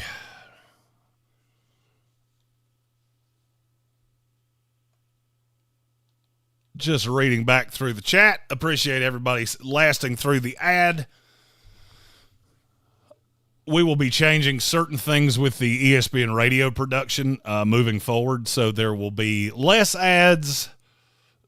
Just always know we do as few of those as humanly possible. Back Satisfied Browns fan said Houston's going to add a lot of pieces in this draft. That roster is going to be scary. I tend to agree. Tim Raymond said Red Sea might go into cardiac arrest if this is the Cardinals' actual draft. I also agree with you on that because the Cardinals have done very well with Red Sea at the helm here. Marvin Harrison Jr., Jerzon Newton, and Nate Wiggins. I actually think that's reasonably realistic. You might just have to take Nate Wiggins at 27 and Jerzon Newton with that early second-round pick. Oh, let's see. Tim Raymond has said that he thinks that his Giants are going to take a quarterback, and he hates that. I would say it's more likely you take one in the second round. I don't think that J.J. McCarthy smoke is really real. I mean, J.J. McCarthy's number one comp is Daniel Jones, so to me that is kind of a hard sell. I don't buy that as much as some others do, but I do think there's a great possibility that Michael Penix Jr. or Bo Nix is in your future as a late 1, early 2. Oh, let's see. Jackass said he wants to see the draft rankings of the worst mocks that I've seen this year.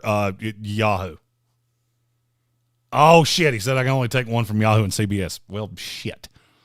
So you're taking Pete Prisco. So I got to take Pete Prisco from CBS. And whatever Yahoo that Yahoo has put up most recently. Those are the two worst ones I've seen. Every time I read a mock and go, are you out of your fucking mind? It seems like it's always from Yahoo. Oh, let's see. Alex S. asked for second, third round edges. I mean, there are a lot. It's just really a question of what you're after. My favorite one in the second, third round would be Muhammad Kamara, specifically if you're a 3-4 team, because I do really think he has some super high-end upside. Chris Braswell that we talked about earlier, he's the situational pass rusher. Adisa Isaac, if you think you can get everything out of him, he was good at Penn State. He was just not necessarily as good as he was billed to be. Then you get into Braylon Trice, Austin Booker, Marshawn Nealand, if you think he goes in the second round as opposed to the end of the first. Gabriel Murphy, who I like from UCLA, Jonah Ellis, and then probably Muhammad Kamara. Those are the guys that I would say go in day 2. Holy shit, we're getting closer to me actually getting to make a pick. Let's go.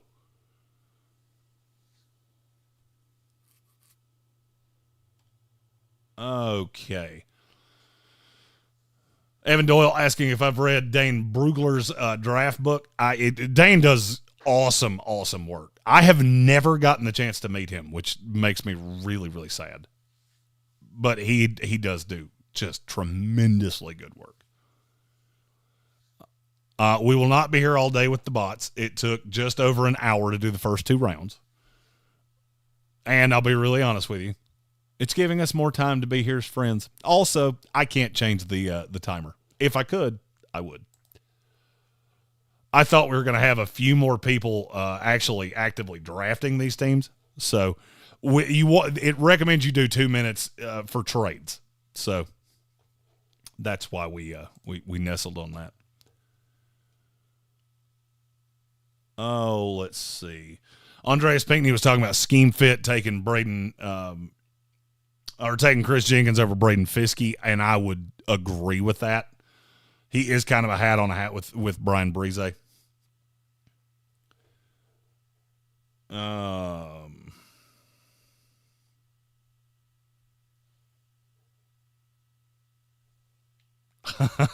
Ocho said his next pick will be sometime around Thursday. Sorry, a 2-minute timer. Don't ask me why they're all taking all of their time, because I don't really understand that.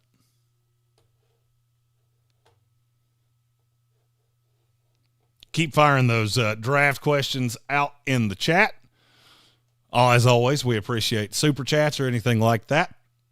Ooh, do I have a super chat noise?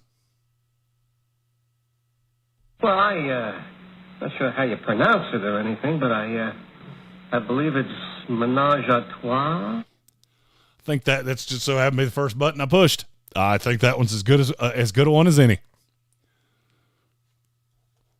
So any super chats will be also getting that noise. Tyson Carter said we need kicker rankings. Yeah. I am trying to remember if I even had a kicker in the top 50. I don't think I did. If I did, I do not remember it. Let's see. Do I have a kicker in this class? I know I don't have a draftable grade on one. And that's really what I've been fixated on. Since you asked, I'll try to bang out the best of the kickers here. Let's see.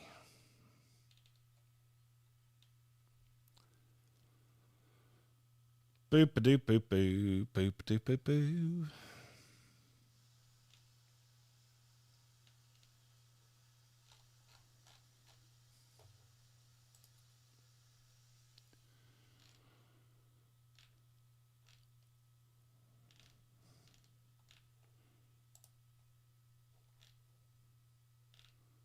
If it tells you anything, this is how hard it is for me to find kickers in my own files. There we go. I knew you were here somewhere. Let's see. I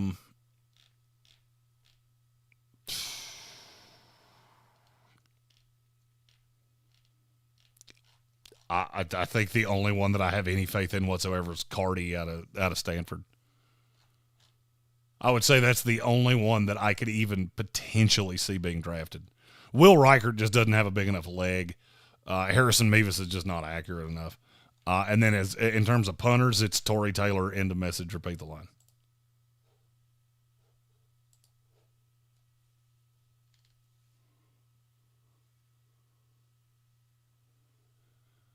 Okay, Mike Baker asked my favorite mid-round corner and safety. Safety, I'll go ahead and tell you it's Sione Vaki. I absolutely love him. Saw him he's another one I saw at the Senior Bowl. He was running wide receiver reps. He's just super athletic, super, super, super talented. Jarvis Brownlee Jr. is probably my favorite mid-round corner. I really like the guys from Auburn, Nehemiah Pritchett, DJ James. I still have some faith in Kalen Carson out of Wake Forest. I don't hate taking the shot on Kalen King. And I guess Cam Hart would fall into this solely because he's probably going to go in this range. I think he is better than that, but and then Kyrie Jackson. Kyrie Jackson probably goes higher. I think he probably ends up in round 2. And then in terms of safety, I mentioned Tyke Smith earlier, who I like. Sione Vaki. This is just a really bad safety class, to be honest with you. Jaden Hicks, I do like him out of Washington State. I wish he was a little bit faster. And then Renardo Greene out of Florida State.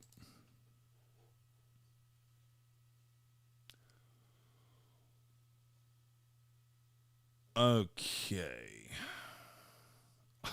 Armchair said that New England could find a kicker at Dunkin' Donuts. It's a good place to find one.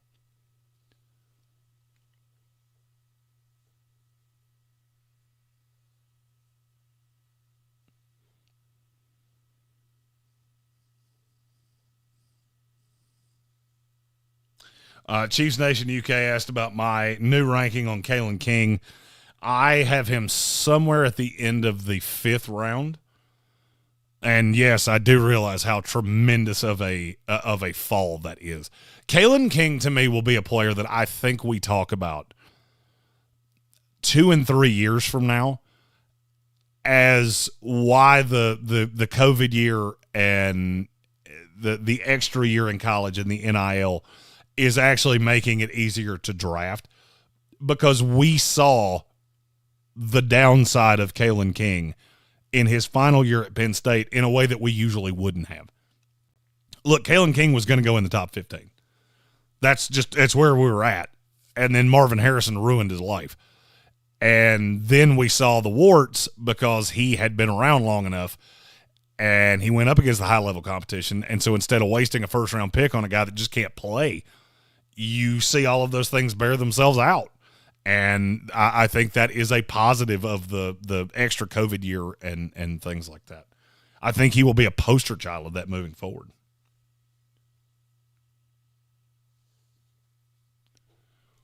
All right, let's get up to date on a few more recent picks here. All of these have been computer selections. Holy shit, we had like 25 computer picks in a row. No wonder this is taking so long. The Los Angeles Rams, 20th pick in the second round, took TJ Tampa, cornerback out of Iowa State. He's just really scheme specific. I think he could fit. It's kind of hard for me to say that because Raheem Morris leaving, I don't know exactly what that defense is going to look like. He was one of the highest rated corners in the country last year. And the good is really, really good. You're going to have to put him in a scheme that actually fits him. And I'm not sure if that's the Rams, but that's good value for him. Tampa is a top 50 player to me. My guy, Braylon Trice, goes at 53 to the Philadelphia Eagles, and I think that's a decently good fit. The only problem I really see with Trice is that he plays a way that his body size is not beneficial to. He plays like a big, old school defensive end, but he's really thin. I mean, he's Will McDonald thin, Myjai Sanders thin. And so I think he needs to get a little bigger and really bulk up the frame, because he's not twitchy, first step quick, and you expect a guy at that size to be that. But I think he would fit nicely. I think he'd fit nicely with Philadelphia. The Ocha, a lot of people talking about the 2-minute timer. I wish I could change it. If I could, I would. Spencer Jansen saying the same thing. If I could change it, I would. But we have a lot of user picks coming up. We just have to get through this last little surge of holy shit, how many computer picks. And by last little surge, I mean we have 5 more. We've already made it through 11, so I think we'll be okay. Cleveland Browns at 22 in the second round take Braden Fiskey. Really, really talented first step. Just going to have to get a little bit stronger. I think he's a really nice piece, especially I like him with a team like the Jets that have Quinnen Williams, and you need another pass rush guy on the inside of him, but you've got the big space eater. The Browns are actually a really good. They fit into that really nicely as well. So I think he would be a solid get for the Browns there in the middle of the second round. He could go as high as the back end of the first. It's just a question of how much momentum he kept from the combine, because he did have just a tremendous combine workout. Next selection was Michael Hall Jr. to the Miami Dolphins. He's also a defensive tackle. He's one of the most confusing players in this class to me, because I don't understand why he lost the momentum that he had coming out of the Senior Bowl. He was so good. Then he had a good workout at the pro day, and I don't understand why he lost so much momentum. I think he will be a really good player in this league. Super agile, perfect body type. The only problem for him is that I think he is another one that is scheme specific and needs to be in a 4-man front or playing on the end of a 3-4, which is what he would be doing in Miami. Cowboys with Ricky Pearsall out of Florida. The best compliment I can give him is that as a Florida State fan, I absolutely despised having to play against him. Just always seemed to be open, really just a gamer. And I think he would be a nice fit there with the Dallas Cowboys. Sorry, my screen blinked here for the latest pick. Come on. Edgerrin Cooper at 2-25 to the Tampa Bay Buccaneers. He is the most talented linebacker in this class, and I'm not really sure that that's debatable. He just has a lot of character red flags that are kind of terrifying. He came to he played it, I want to say it was the Hula Bowl, and had the most god-awful attitude. And he never really made up for that. I think he is a talent that the talent and his draft position will not match, because he is super athletic, super fast, really good end-to-end, sideline-to-sideline linebacker. I just don't know that teams are going to want to put up with his attitude. But he goes right there to the Tampa Bay Buccaneers. Max Melton, cornerback out of Rutgers, they're at 2-26 to Green Bay.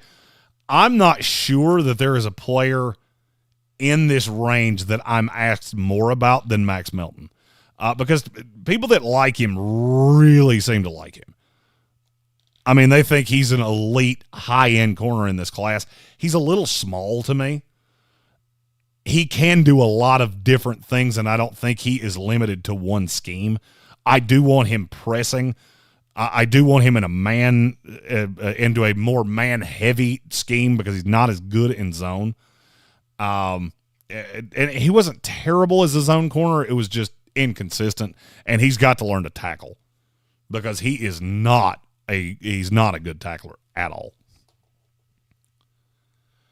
Brandon Dorlus to the Houston Texans at 2-27. He is to me, he's a 3-4 defensive end. And he comes from a long line of Oregon defensive linemen that I kind of do see some Eric Armstead in him. And I'm not saying he could be that good. The body type is similar. The athlete is similar. And I do think he fits nicely. This is a little late for him, honestly, to the Houston Texans. Tyler Nubin, number one safety in the class, to the Buffalo Bills at 2-28. That would be a home run pick for the Bills if he were to last that long. I don't think he's going to, because he is universally regarded as the best safety in this class. It's not a great safety class, and it's not a deep safety class. So I think he will probably be gone before then, but that would be a home run for the Bills. And then Rook Aurora, whose name I physically cannot pronounce, to be ours. Defensive tackle out of Clemson. He is so raw. But there is some high side to him that you put him in the right situation. I don't necessarily know how well he fits in Detroit, but you put him in the right situation, you could be looking at a real value pick a few years from now. All right, we're almost to the end of the second round in an hour and a half. The second half of the second round took four motherfucking ever.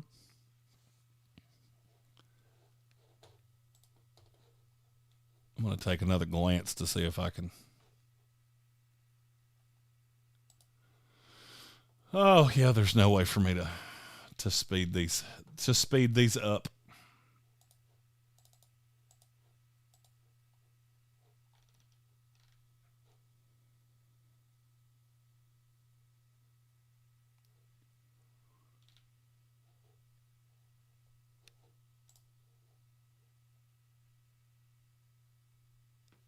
But I will say, when we get to the human picks, for the love of God, know who you're taking before you get on the clock. I am the draft nerd, and it even started to wear on me. Trey Benson, running back out of Florida State, goes here to the Baltimore Ravens. I believe that's the first running back we've had selected here at the end of the second round, and I believe that's how it will go next week as well. Trey Benson is a real home run hitter, especially in the passing game. I loved him at Florida State. I will always love him, and I think the fit for him with Baltimore is fantastic. He would be a great thunder and lightning with Derrick Henry.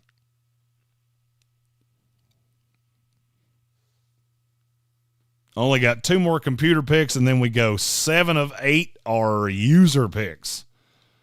And I don't think have another. We don't have another swing this long of all computer picks until the end of the fourth round.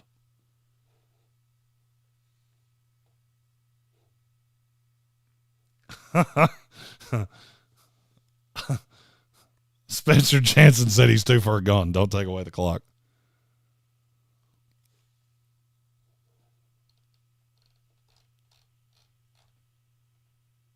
It does start to wear on your psyche after you've stared at that thing flipping for... I mean, it's only been an hour and 48 minutes. We haven't even made it as long as a stereotypical ESPN show.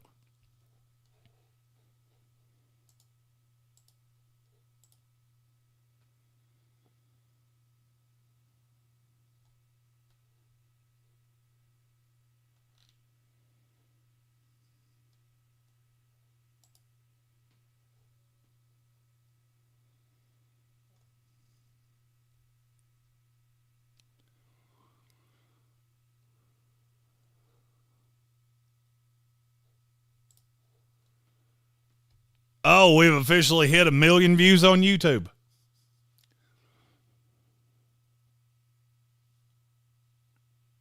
Now, here's the question. Can we hit 2 million views by the end of the year?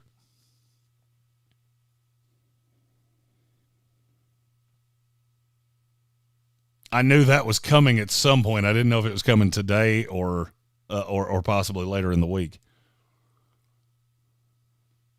1 million views on YouTube. It's a surreal thing to see.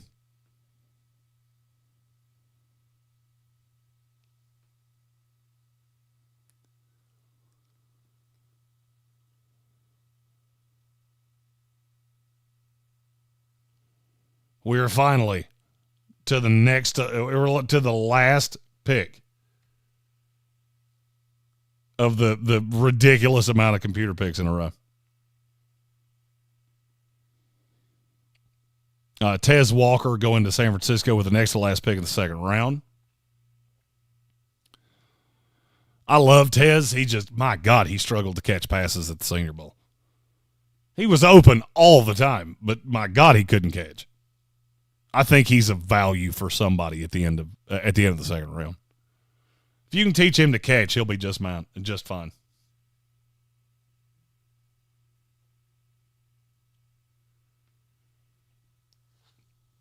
Oh, thank you for the congratulations on rolling 1 million views.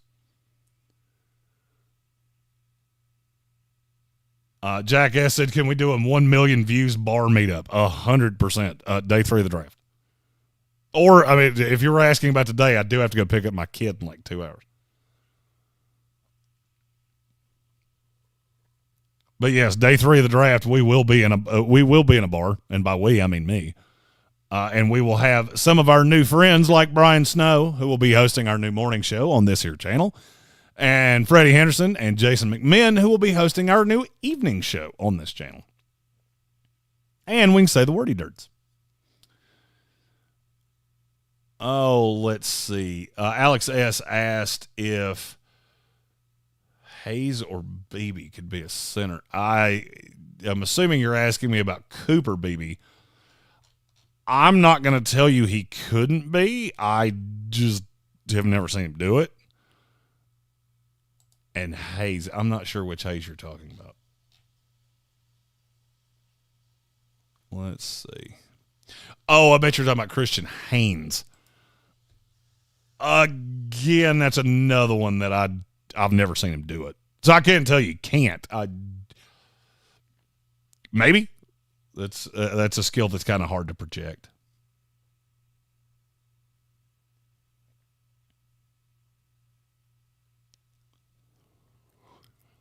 Oh, there goes Cooper Beebe to the Panthers. We had Junior Colson, linebacker to the Kansas City Chiefs. These picks are about to come in fast and furious because these guys have been waiting to make picks forever. So I'm going to put a pin in the players, and I will come back and do all of those in one fell swoop. So if you have questions, Jack S. said Village Porch takeover soon. Yes, 1 week from Saturday.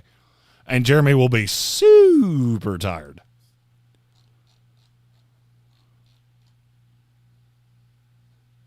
Oh, I just got a really funny.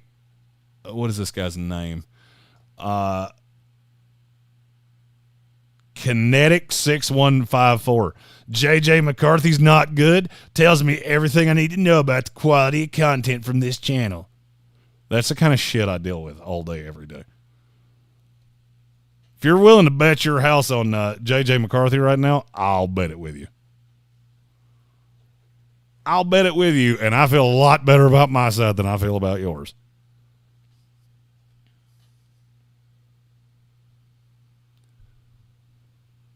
Chiefs Nation not real thrilled with the Junior Colson pick. That was an auto pick, just to be clear. We're to Matthew Hoffman and the Los Angeles Chargers. And I almost get to make another pick. It's been so long.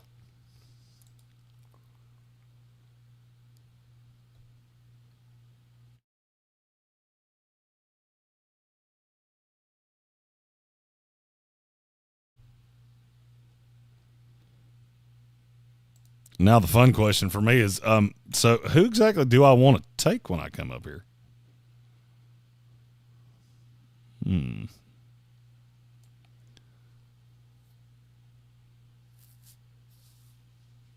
I got Brock Bowers to start the draft at number 10. Marshawn Nealon going here in the third round. That is crazy good value. The only problem is there is no shot of it actually happening.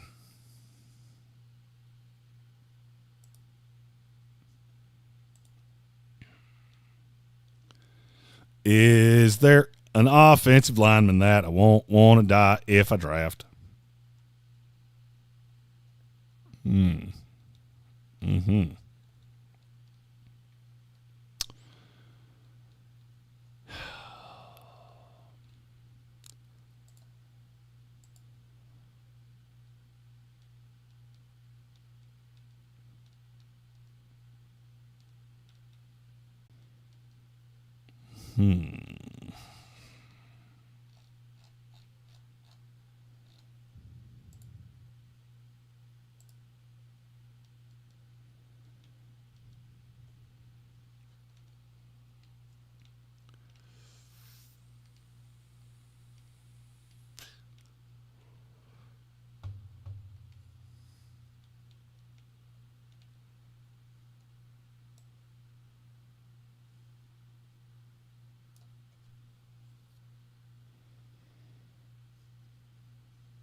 The Giants are the last computer pick before back-to-backers with me and with Red Sea and myself.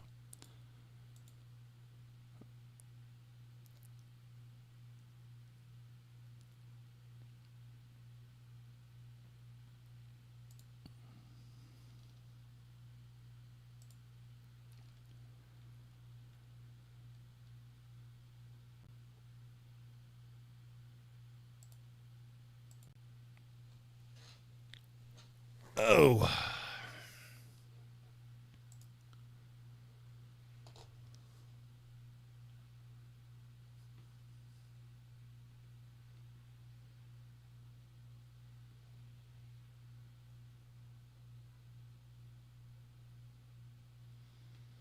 Oh, damn. GG Gambling. T's and P's, my friend. Looks like his dad had a heart attack this morning. Sorry. Very sorry to hear that. T's and P's with the whole GG family.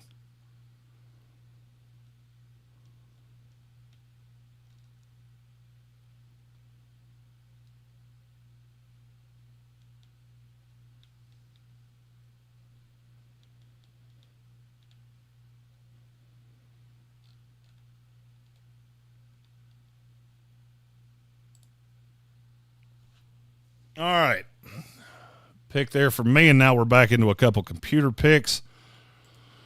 So we'll go back and update the picks that have come down the line here. We started off with Cooper Beebe with the Carolina Panthers. Beebe to me is very much I think I said yesterday, was a Cody Whitehair type of, he's never going to be the best lineman on his team, but he's probably going to be a 10-year starter in this league at guard. I would have taken Christian Haynes ahead of him, who Red Sea took one pick later. I just think Haynes has a higher ceiling. He does have a little bit scarier of a floor, but it's not by much. Washington gets Jatavian Sanders, my number 2 tight end in this class, with the 3rd pick in the 3rd round. Really big, really good pass catcher, just not much as a blocker, of which at this point, very few tight ends come in as really good blockers, at least if they can catch. Tyson Carter with Cam Hart, 4th pick in the 3rd round, cornerback out of Notre Dame, big-bodied guy. I think he is better than the industry projects him, and I do think he could go higher than people expect. I heard first-round buzz about him early. That kind of wavered, but I still think there's a possibility he goes in the top 50. Marshawn Nealon, he's one of the most popular players in the draft process. He had 13 top 30 visits. I project him in the last handful in the 1st round, beginning of the 2nd round, and Matthew Hoffman got him here at the beginning of the 3rd. Jonathan Brooks, running back out of Texas, goes to the New York Giants with what would be a really solid pick. Had he not blown his knee out, he would have been the number 1 running back in this class. And I'm not sure it would have been all that close. And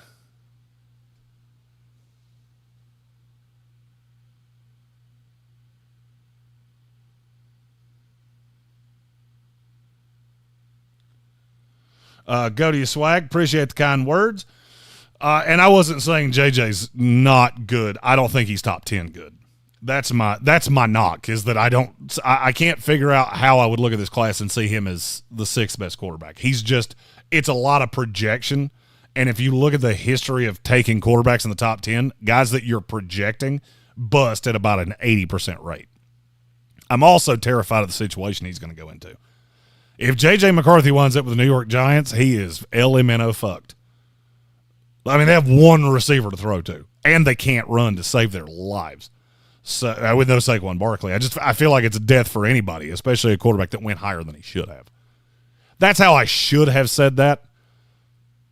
Sometimes you say things offhand and it doesn't necessarily come out right, but that's what I meant on J.J. McCarthy. He's also, go to your Swag, also has a really good point about pre-programmed mocks like this. You're going to get guys in a range.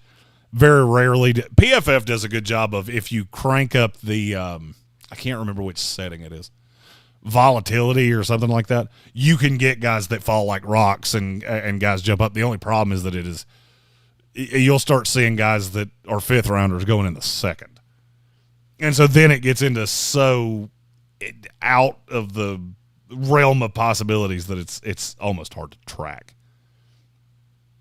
Peyton Wilson goes to Red Sea, who is having just a bang-up mock draft here. He is my number 1 linebacker. I would say he's the 2nd most talented linebacker in this class. Just a lot of medical things on him that are scary, but that's another solid pick out of Red Sea. I went Christian Mahogany, the guard out of Boston College, who just, the more I watch, the more I fall in love with. And I think he would project, to me, he would be the starter over John Simpson, but more likely he would be the backup with the possibility of getting in the lineup with injuries. Malachi Corley goes to the Lions, who I'm in love with Corley, and the more I watch him, he is as good with the ball in his hand as any receiver in this class not named Malik Neighbors. He does come out of a quirky-ass offense where I can't tell you he's got the deepest route tree you've ever seen. But I do think he is a talented kid and would be an excellent addition to the Lions. And then Jalen McMillan, wide receiver out of Washington, to Jonathan Welch. And I'm not going to lie, that's who I almost took with the 2 picks before that. He's the forgotten Washington Husky, and I'm not 100% sure that he's not the 2nd best one in terms of talent of the bunch. But I love all 3 of them. So getting ready to have the Bears and then a computer pick from the Broncos before we get back into some user selections.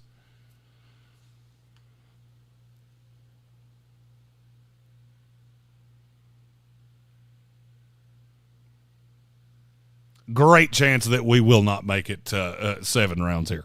At least not without me falling asleep on camera, which I don't think anybody wants. Mason Smith, defensive tackle of LSU, going to the Chicago Bears there with the 11th pick in the third round. He has one of the widest ranges of any player in this class. There are people that think he could go in the top 10 picks of the second round. There are others that think he's going to go in day 3.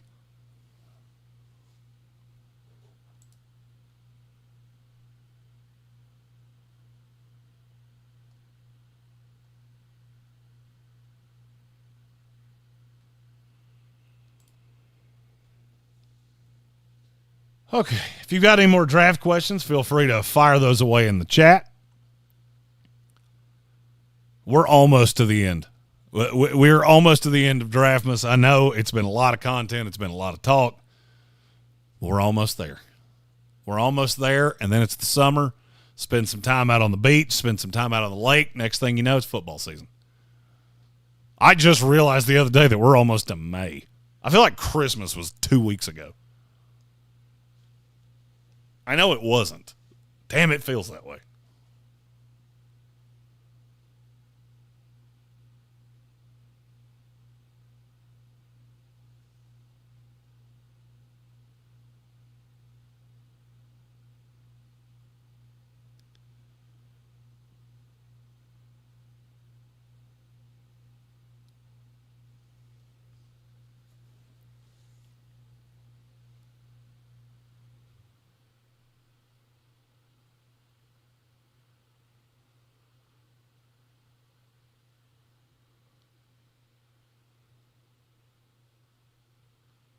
Alex S. said, y'all are high.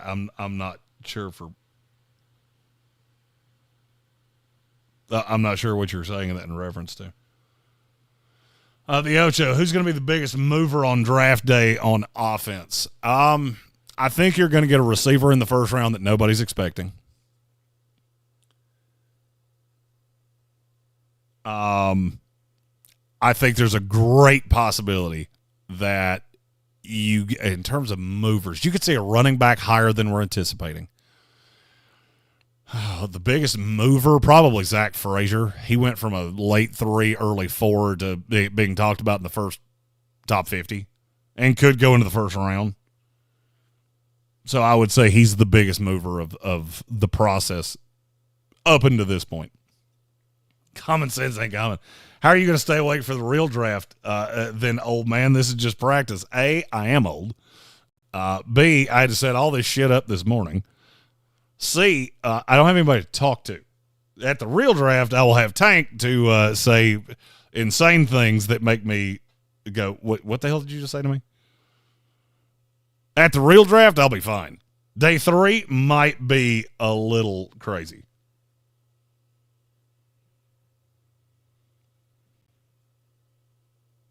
Muhammad Abdi asked who I think the biggest risers and fallers on draft night will be. I was just talking about offensive risers. Fallers, there are a lot of guys that people believe are going to go, and I'm just going to, screen moved there on me. I mean, I'll give you a list of guys that I do not believe are going to go as high as people think. Jerzon Newton feels like he's going to fall much further than people think. Fautano is a big riser because I don't see how he gets out of the top 21. Kool-Aid, to me, falls pretty aggressively. I'm starting to think J.C. Latham is going to fall more into that range of where I've had him the whole time. Not being selected, but where he actually fits in terms of talent. Nate Wiggins feels like a guy that could very easily fall. Ladd McConkey, I don't see a way he goes in the first round. Riser, I think Tavondre Sweat, I talked about him earlier. He's going to go higher, earlier than you think. Kingsley Suamatea is going to go earlier than you think. Then you get into the secondary quarterbacks. Somebody asked me earlier who my favorite late round quarterback is. I'll go ahead and tell you, not applicable.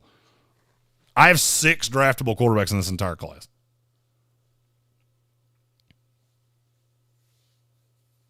because I'm out on Spencer Rattler. I'm out on Joe Milton. And I genuinely think you're going to see a lot of the industry do the same thing. I keep hearing that people would be banging the table for Spencer Rattler. Then this is as nicely as I can say this. Then you're a fucking idiot. I watched him in South Carolina. I watched him at the Senior Bowl up close and personal. There is nothing there. Absolutely nothing there. I can't remember who I heard say that. I think it was Bucky Brooks, maybe. There's nothing there. I mean, you take him in the second round, I promise you, you're going to regret it.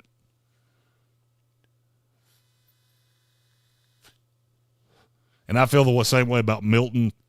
I'll be honest with you, if you forced me to take a quarterback on day 3, it'd either be Carter Bradley or Jordan Travis. That's the only two I could even find a way that I would make, that I could use a pick on. And even that would not be easy.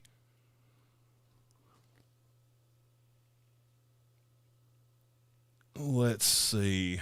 Armchair talking about it's hockey playoff time. I'm actually going to try my damnedest to get into the hockey playoffs.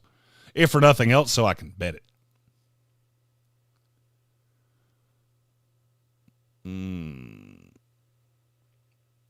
West Virginia Willie asked about my favorite linebackers outside of, I have absolutely no idea what just happened there. I think there might have been a trade, but I turned my head at the wrong time. Oh, it looks like New England may have traded up to get, I think New England traded up to get Muhammad Kamara. They did. Good for you. Alex S., the answer to your question of an outside linebacker that would be good in a 3-4, he just went to New England. Cost you your third rounder next year to get up to the middle of the third round, but it was well worth it. But to answer the previous question that I was asked, I am a big fan of J.D. Bertrand, the kid out of Notre Dame that just always seems to be in the right spot. And these are linebackers that I like past Peyton Wilson and Edge Cooper. I think Cedric Gray he gets a lot of shade, and I'm not so sure that I understand why. I mean, I get that he's undersized and he's not crazy fast. He just always seems to be around the ball. He's very instinctive. Now, on the opposite side of that, Maris Lafau is everything you could ever want. Height, weight, speed, monster. The instincts are just not always there. I think he's raw. I like Jeremiah Trotter. He catches a lot of shit too, and I'm not really sure I understand why. And then if you want just the super raw, it's James Williams out of Miami. He played safety in college.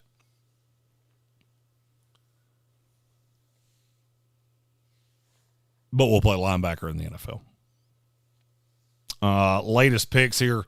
Kyron Emigagi goes to the Denver Broncos with the 12th pick in the third round. I love that selection. I almost picked him with my Jets pick a few picks before that. Cameron Kinchins goes to the Las Vegas Raiders, Kelvin Joyner. He's a safety that I really do not understand how he hasn't played a game, and yet people like him so much drastically less than they did when this process started. It's confounding to me.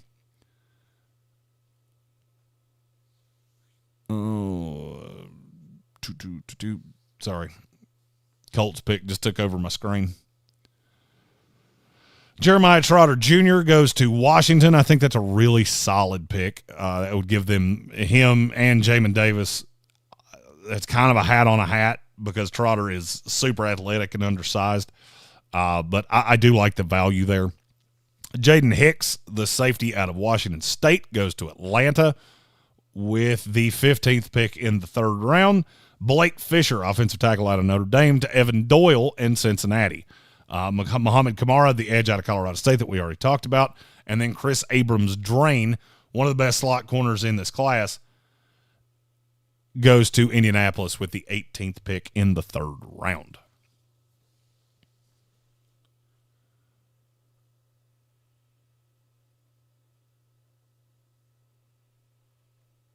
Mike Baker saying that if Newton or Wiggins falls to 32, the Chiefs would jump all over him. I tend to agree with you.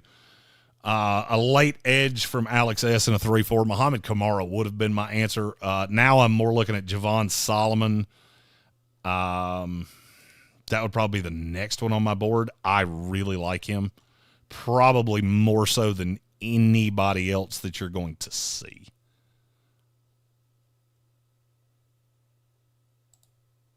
I highly doubt anybody in the industry likes a Solomon as much as I do. Jonah Ellis, if you're not looking for the speed merchant, Ellis is just kind of he's gritty. I do like him. And then you get into like Jalix Hunt, of which Jalix Hunt, we should play a drinking game of how many times I say his name. Day 3 by myself.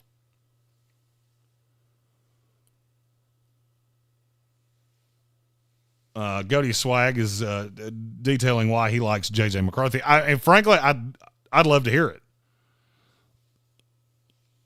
And it's not that I don't like him. I've seen some good things. It's not nearly enough for me to take him to the top 10.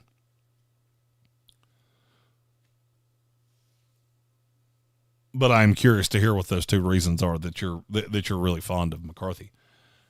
Eat and Sleep Football asked, who would it piss me off for the Jets to pick? Troy Fautano. That's who would piss me off. Frankly, I don't want an offensive lineman. Unless it's Ola Fashanu. Fashanu wouldn't upset me. Fuaga, I'm not going to love because I'm just looking at the Jets need a pass catcher of some kind. So I want Rome Odunze or I want Brock Bowers. Bill Buttigieg said any draft press prospect that's not Brock Bowers. I'll be honest with you, I'd be equally happy with Rome Odunze. Oh, Red Sea asked who is having the best draft to me so far. Well, you, sir, are going to be in contention for this. As a matter of fact, I'm not real sure how anybody would beat you. Marvin Harrison Jr., Jerzon Newton, Nate Wiggins, Christian Haynes, and Peyton Wilson. Atlanta with Dallas Turner, Mike Sanderstrill, Jalen McMillan, and Jaden Hicks. Really leaning on that defense. There's nothing wrong with that.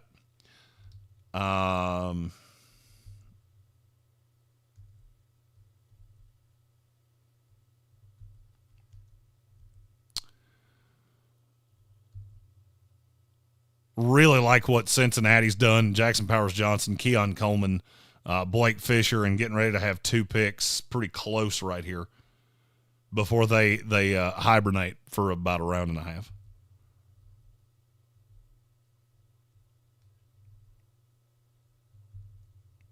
I like what Detroit's done. It's not my favorite class, but it needed to be mentioned. I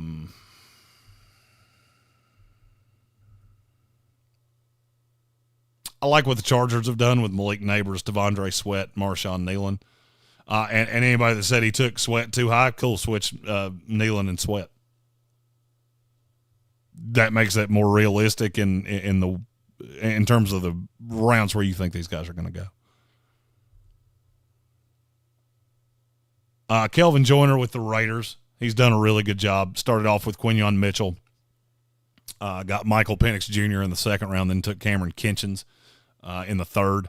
That, to me, is one immediate all-pro level starter, potentially your franchise quarterback, and then a starter in the secondary in the first 3 rounds.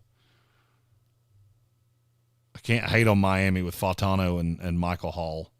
Minnesota, McCarthy and Kool-Aid, which is fine. I really like what New England did. And we'll make Caleb Williams Drake May because that makes way more sense. Then you traded up to get Brian Thomas Jr. to give him a weapon, gave him a left tackle with Jordan Morgan. Then you added 2 of my favorite day 2 players in Cam Hart and Muhammad Kamara. So Tyson Carter, really high grade. Andreas Pinckney, really high grade with Fuaga, Chris Jenkins, and Jalen Polk. I mean, I can't hate on Philadelphia getting the second best corner in the class, one of my favorite day 2 offensive linemen, and then an edge rusher that you got great value on. Those would be my favorites so far. I like Tennessee getting Adisa Isaac. Hate that you have to wait that long between picks, but getting Joe Alt. And then I do really like Washington Jaden Daniels, you get the left tackle of the future, didn't have to move up and get a wide receiver, didn't have to move up and get a starting tight end. I mean, that's 5 starters to me. So right now, my two winners would be Arizona and Washington, and then all the others that I mentioned would be battling for that silver.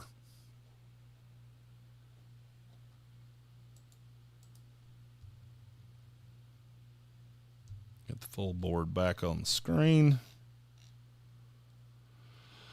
Oh, we're in the middle of a very long, oh, good God. We got one user pick in like 10.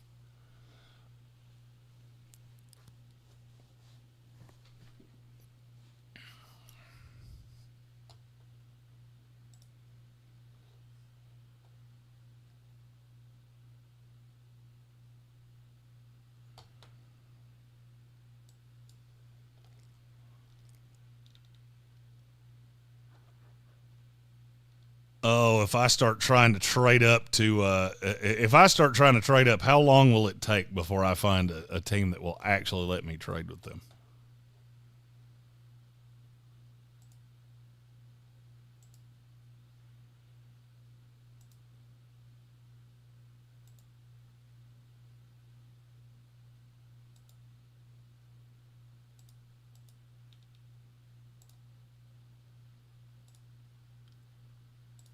Oh, it didn't take long.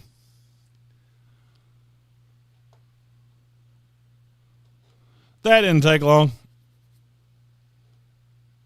Got Dallas on the clock now, and then me.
Tyson Carter said, do one more of these before the draft with 1 minute timers and we'll be golden.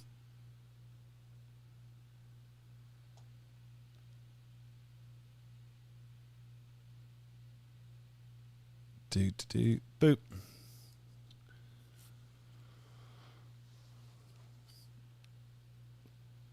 Armchair and I both traded up.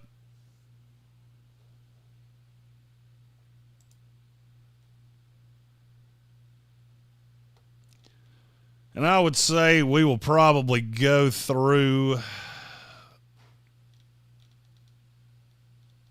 We'll probably get to Grayson's pick in the 4th round before we tap out, because the 2 minute timer is just insane. So we'll throttle it back down to a minute timer and do this. Might do one of these on a Saturday. Especially now that I have, a setup in my house.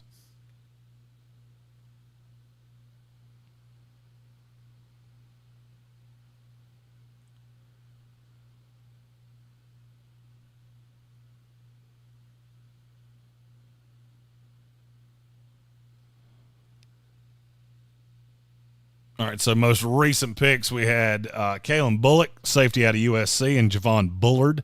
Bullock to the Rams, Bullard to the Pittsburgh Steelers. Blake Corum, running back out of Michigan, going to the Cleveland Browns. Jonah Ellis, who I was talking about earlier, edge rusher out of Utah, going to the Houston Texans. Cole Bishop. Couldn't tell you what team he went to, but I'll tell you in a minute. think it was the Dallas Cowboys. Yep, Cole Bishop to the Dallas Cowboys. I traded up for Johnny Wilson, and Armchair traded up for Javon Baker. Mine wide receiver out of Florida State, his wide receiver out of Central Florida. Johnny Wilson is a guy that I'm just way higher on than everybody else. Javon Baker, I know a lot of guys that really, really like him, and I like him. I just liked Johnny Wilson a little bit better.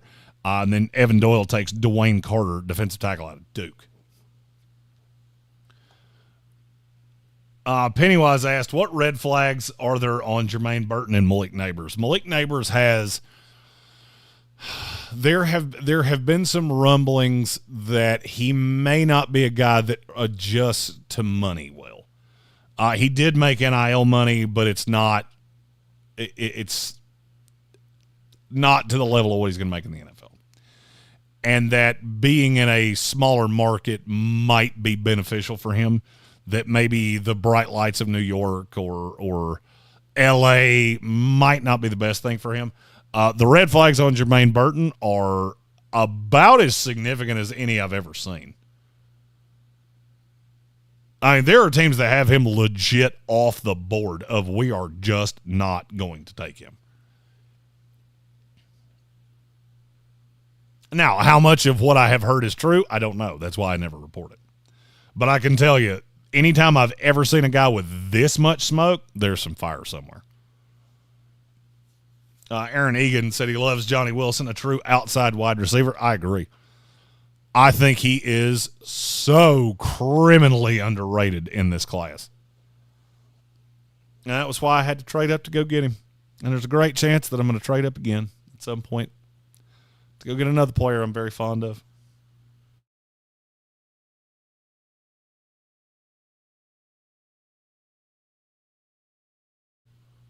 Austin Booker here, edge out of Kansas to the Green Bay Packers. A lot of people that really like him as well. I haven't heard as much in the last few weeks. He got pretty hot outside of Senior Bowl week, and then that kind of tamed a little bit.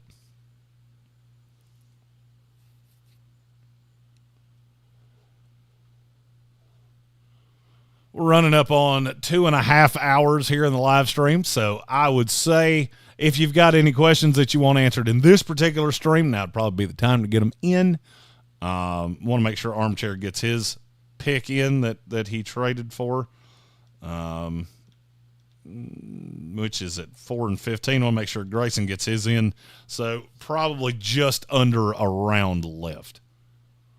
So if anybody wants to trade future picks to jump up, I wouldn't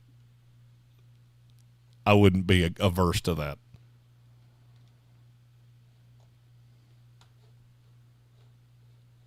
And the next one of these we do will certainly be with 1 minute.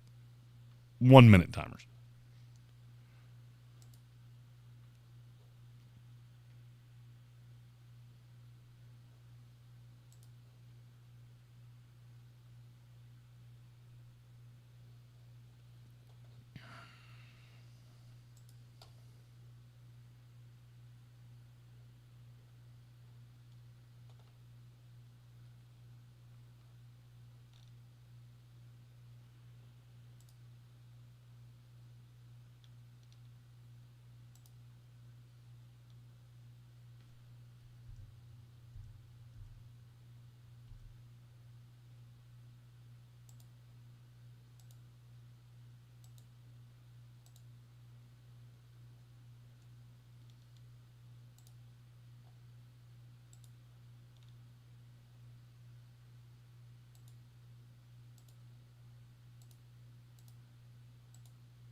Yeah, Tyson Carter is talking about the very difficult time that we're all having trading with the computer, which does not seem to want to come off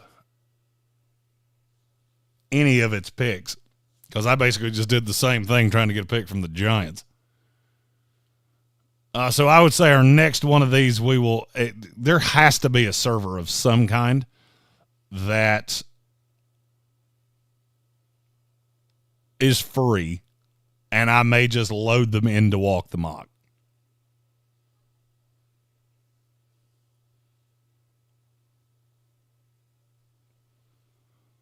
So I like the way Walk the Mock looks, but the trading is very, very difficult.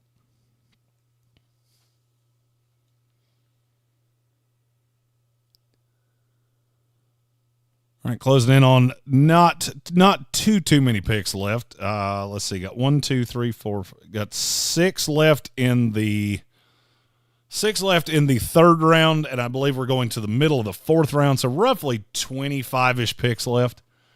I'm going to take one last commercial break, get an ad in here, make a little dollar or two, grab a swig of my Monster, and I'll be right back.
Okay. Oh, back for the last few picks here. Chiefs Nation seems to be really loving the fact that the Chiefs just took Jermaine Burton. And no, Evan Doyle, I'm not on my second tall boy. I'm on my first, halfway through my first little tiny Monster. Trying to be better about drinking the Monsters.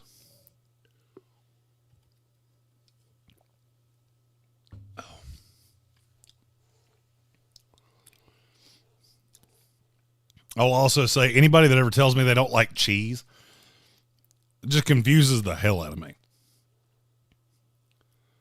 I've been waiting on my kid to get out of school so we can grab a little lunch. Cheese stick is like the greatest snack in the history of snacks. Virtually no one in my family likes cheese, which just blows my mind. Aaron Egan asked for some of the best available by position. I can show you what the rankings on my screen say. They're not great. I'll go ahead and tell you. All right, so in terms of quarterbacks, you're looking at Rattler, Milton, Michael Pratt would be my number one.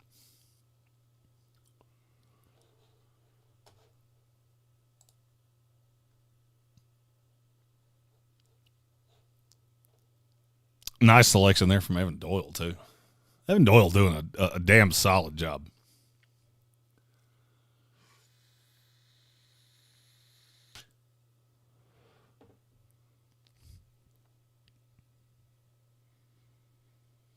We're almost to the point of the draft, which I will be doing live from the Village Porch, day 3 here in Asheville of the actual draft.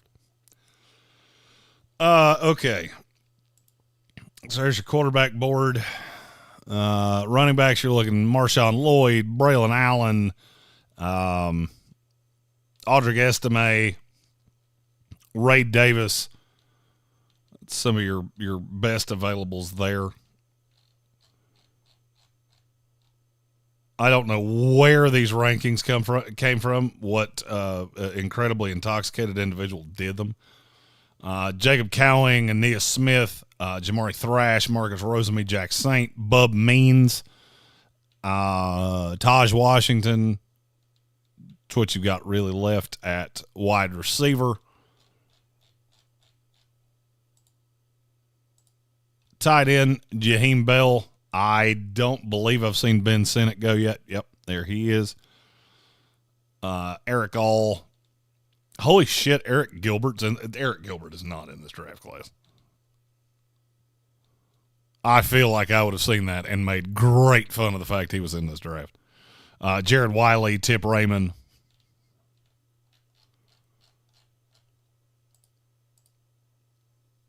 Tackle, you're looking at the Javon Foster, Zach Zender's a guard, Julian Pearl, Walter Rouse, Christian Jones out of Texas. He's still on board.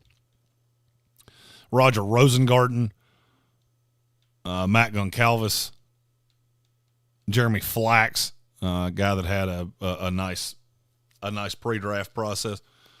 He's a big damn dude. The Rams select Spencer Rattler. Give that the poop emoji.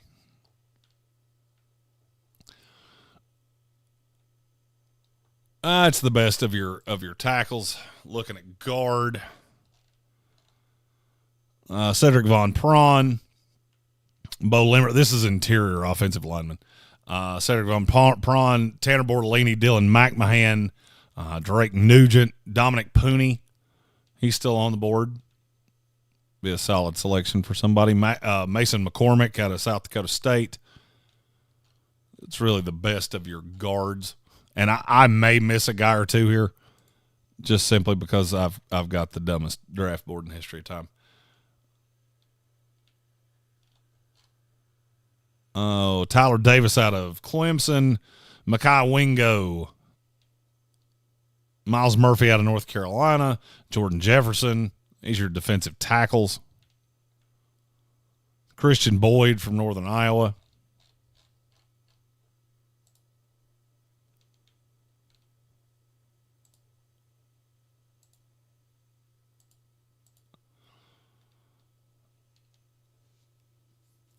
Cardinals have made a trade up.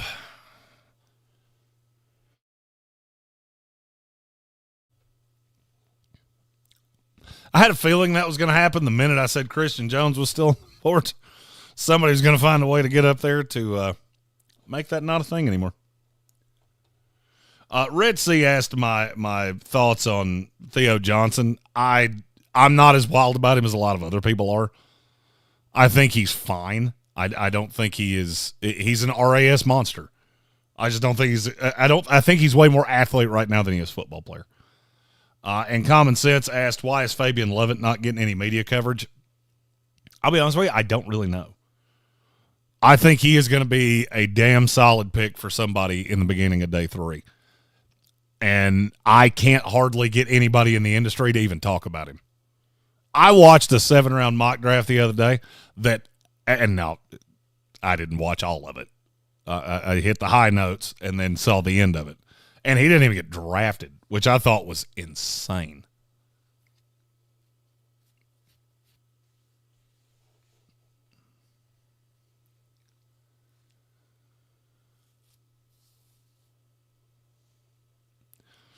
And Red Sea, no, I don't think he's a very good blocker. Ben Sennett's a much better blocker who just went to Carolina. I just don't think he's as good of a... Guys like Ben Sennett make me nervous because they become really hot in the draft process and then they almost never pan out. I didn't know a soul that was this locked into Ben Sennett at the end of the season. And now all of a sudden he's everybody's two. Ahead of Jatavian Sanders, ahead of Jaheim Bell. I don't get it. And Theo Johnson, I feel the same way. He wasn't in anybody's top 5. Then he went to the Senior Bowl, and he was good, and then he ran fast, and here we are.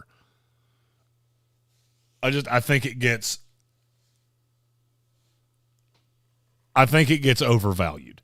And Andreas Pinckney, if I'm not mistaken, I believe the RAS on Theo Johnson was like a 9. I think it was a 9.7.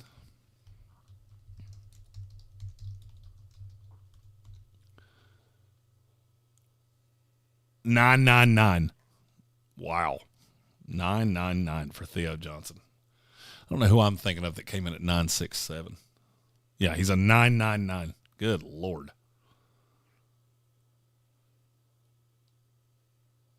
And for the top 100s, I will be using RAS score. So I will have the RAS for every player that is in my top 100.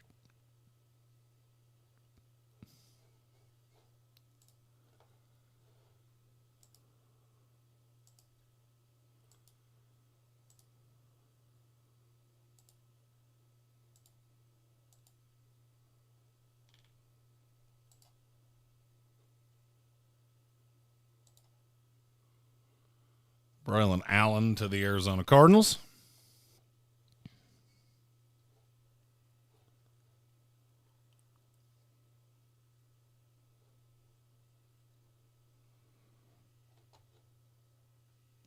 Catching up with the extra picks. Armchair with Leonard Taylor, the defensive tackle out of Miami, who I really like. I think there's a lot of talent in that kid. Just, you got to get it out of him. Elijah Jones, cornerback out of Boston College, goes to the Baltimore Ravens. Andreas Pinckney with Jalen Wright, running back out of Tennessee. Hey, it worked out pretty well the last time they drafted a running back out of Tennessee. And Jalen Wright, super fast. Super fast kid. Jermaine Burton to the Kansas City Chiefs. Cade Stover, another pick to Andreas Pinckney and the New Orleans Saints. He is pretty universal, like the third or fourth tight end on most boards of teams that I either see or talk to. Ooh. I had a trade accepted.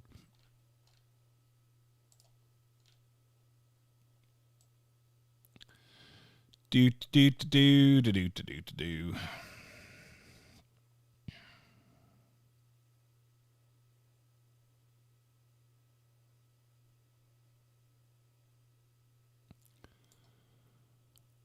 Boop.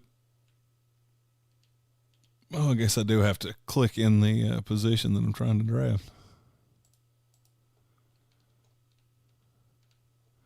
Damn it. Boop.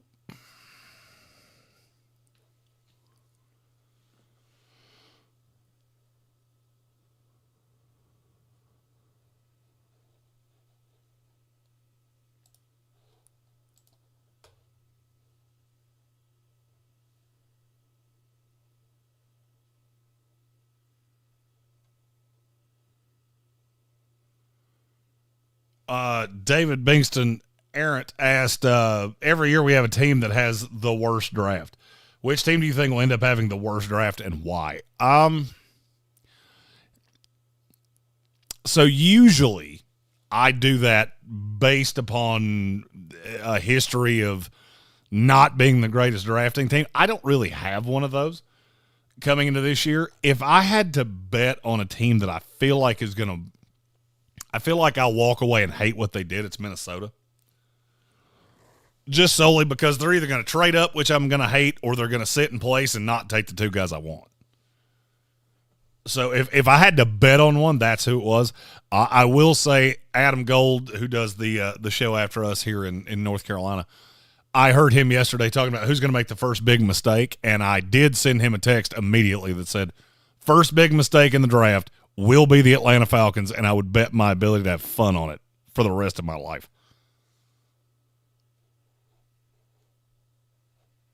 Because whatever they do at 8, unless it's trade back, I'm probably not going to like it. Red Sea, we're going to 419, I believe. I believe that's the last. Wait, no, we're not. That pick was traded. So, yes, you will be the last pick at 416. Because then we have like 47 computer picks in a row, and we would be here until tomorrow. Matt Weber asked, what big mistake are the Falcons going to make? Honestly, I think it's take Dallas Turner. And he said, would Dallas Turner be a great player? Here's the problem. Does he fix the defense? Because you've already got Arnold Ebiketie. You've got a couple other pass rushers. That's all Dallas Turner can do, is rush the passer. It does not fix the secondary, of which you're going to have one corner that can just get picked on. If they took Quinion Mitchell, I think your current set of edge rushers is better than your current second corner. And so I'm not as wild about Dallas Turner. I've been very open about that through this process. I think everybody lost their mind because he ran really, really fast.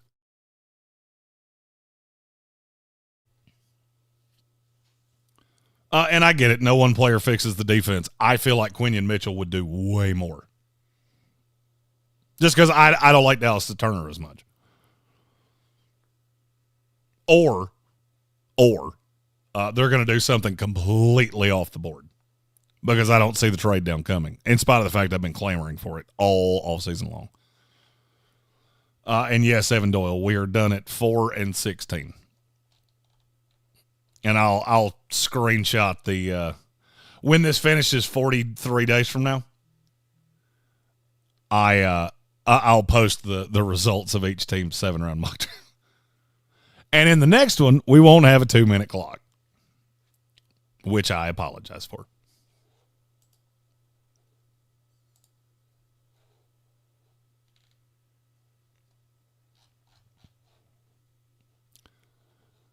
Kyrie Jackson there to the Minnesota Vikings. The Atlanta Falcons already have their pick in.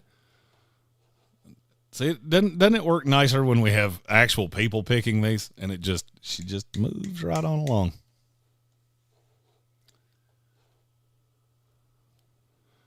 Okay, going back to, we got a long way to catch back up here. McKinley Jackson to Evan Doyle, big defensive tackle, super raw. He was a 5-star blue chip recruit.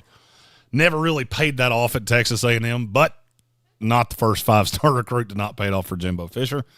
Brennan Rice, Jerry's kid, goes to the Pittsburgh Steelers. Spencer Rattler to the Los Angeles Rams. I do think they're going to take a quarterback in the first couple days. I just don't think it's in the first round, as has been opined. Red Sea traded up to get Christian Jones, the offensive tackle out of Texas. Alex S. with Ben Sinnott, the tight end out of Kansas State. Cedric Von Prawn goes to the Seattle Seahawks with the second pick in the 4th round. Braylon Allen, the gigantic running back out of Wisconsin, goes to Red Sea with a 3rd pick. I traded up for Roger Rosengarten, who is listed as an offensive tackle. I think he'd play guard, but I do think he can play tackle in the NFL. Gives me a couple offensive line pieces. I'm still looking to add one more player here in just a couple picks. Dominic Pooney out of Kansas goes to Matthew Hoffman at 4-5. Jordan Travis to the Titans, 6th pick of the 4th round. Javon Fisher out of Missouri. Kyrie Jackson, Foster to the Steelers. Jackson to the Vikings. Zach Zinter, the hurt guard out of Michigan, who may or may not play in year 1. Now we've got 7 picks left, and 6 of them are actual people picks.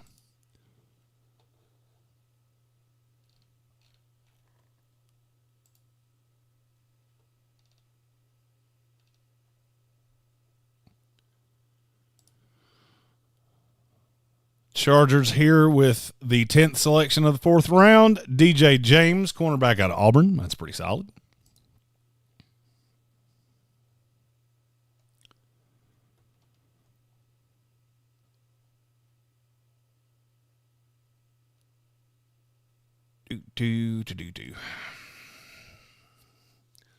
There goes my last pick. It's Javon Solomon, edge rusher out of Troy. I love that kid, and well, I didn't want him to. I didn't want him to feel unloved in this here mock draft. Just a few picks left here. William Workman asked, when are we going to do the next one? I'll be honest with you. I would like to do one of these on a weekend. A much shorter one. Red Sea asked, are we continuing the draft and just ending the stream? No, we'll just end the stream. The draft will continue on.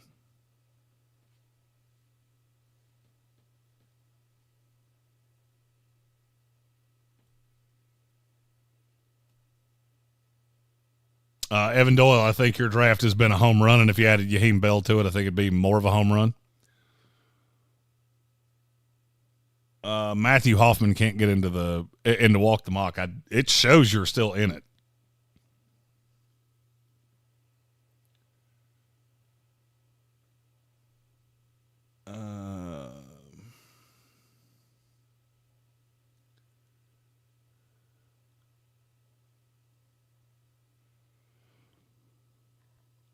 Arizona Cardinals here select Andrew Phillips. Doyle, no, we'll continue the mock. We're just going to stop the stream, or we're going to have a 45-minute period here where we have to sit here for 2 minutes waiting on computer picks, which is stupid, by the way. I feel like having computer picks take that long is kind of insane.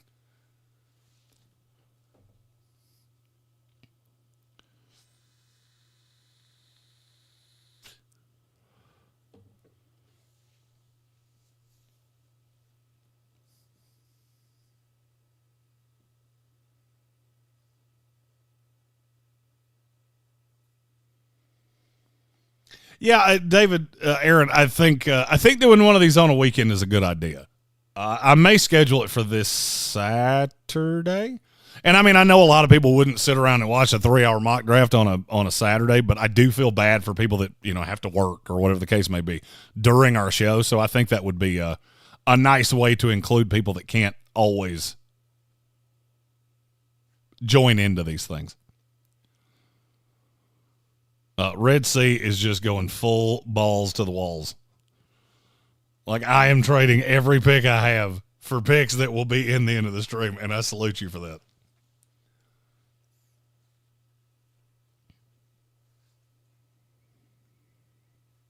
Takes Jacob Cowing, wide receiver out of Arizona. It's a solid selection. And our last two are our buddy Armchair and then Red Sea again.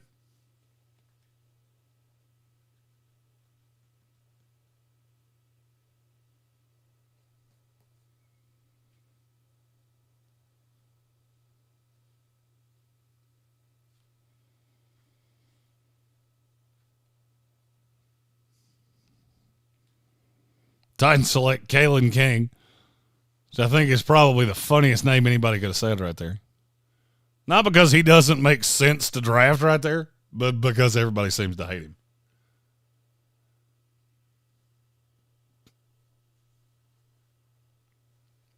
Jalix Hunt, that's solid. I almost took him instead of Javon Solomon. I will say we will have a draft, a day 3 drinking game for every time I say Jalix Hunt's name. I have a funny feeling he's going to go in like the 6th round, and I will have said his name 411 times. All right.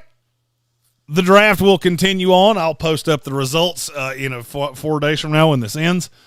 I appreciate all of you joining in. We hit 1 million views today. That's a thing. That's a thing 2 years in the making, which is crazy to me. If you had told me when we started this that there would be 1 million times that people would look at our dumbass faces and go, hey, I want to hear what that guy has to say about anything, I would have said you were out of your mind. and we couldn't have done it without you guys. We've got all kinds of things coming. This is really just the kickoff of Draftmas week. We'll have obviously the ESPN live stream tomorrow, and we'll have more on the schedule changes moving forward after the draft on the ESPN show. One of the days of the next week. We just got all kinds of things. We got all kinds of things happening. Couldn't do it without you guys. We appreciate you guys more than we could ever say. Hey, thanks so much for joining in with the mock draft. I think we're going to do one of these over the weekend. So if you would like to be involved in that one, I'll put up the stream later on today, picking a time. I'll try to be conscious of the fact that there are people on the West Coast as well. But it's Draftmas time, and we'll be there.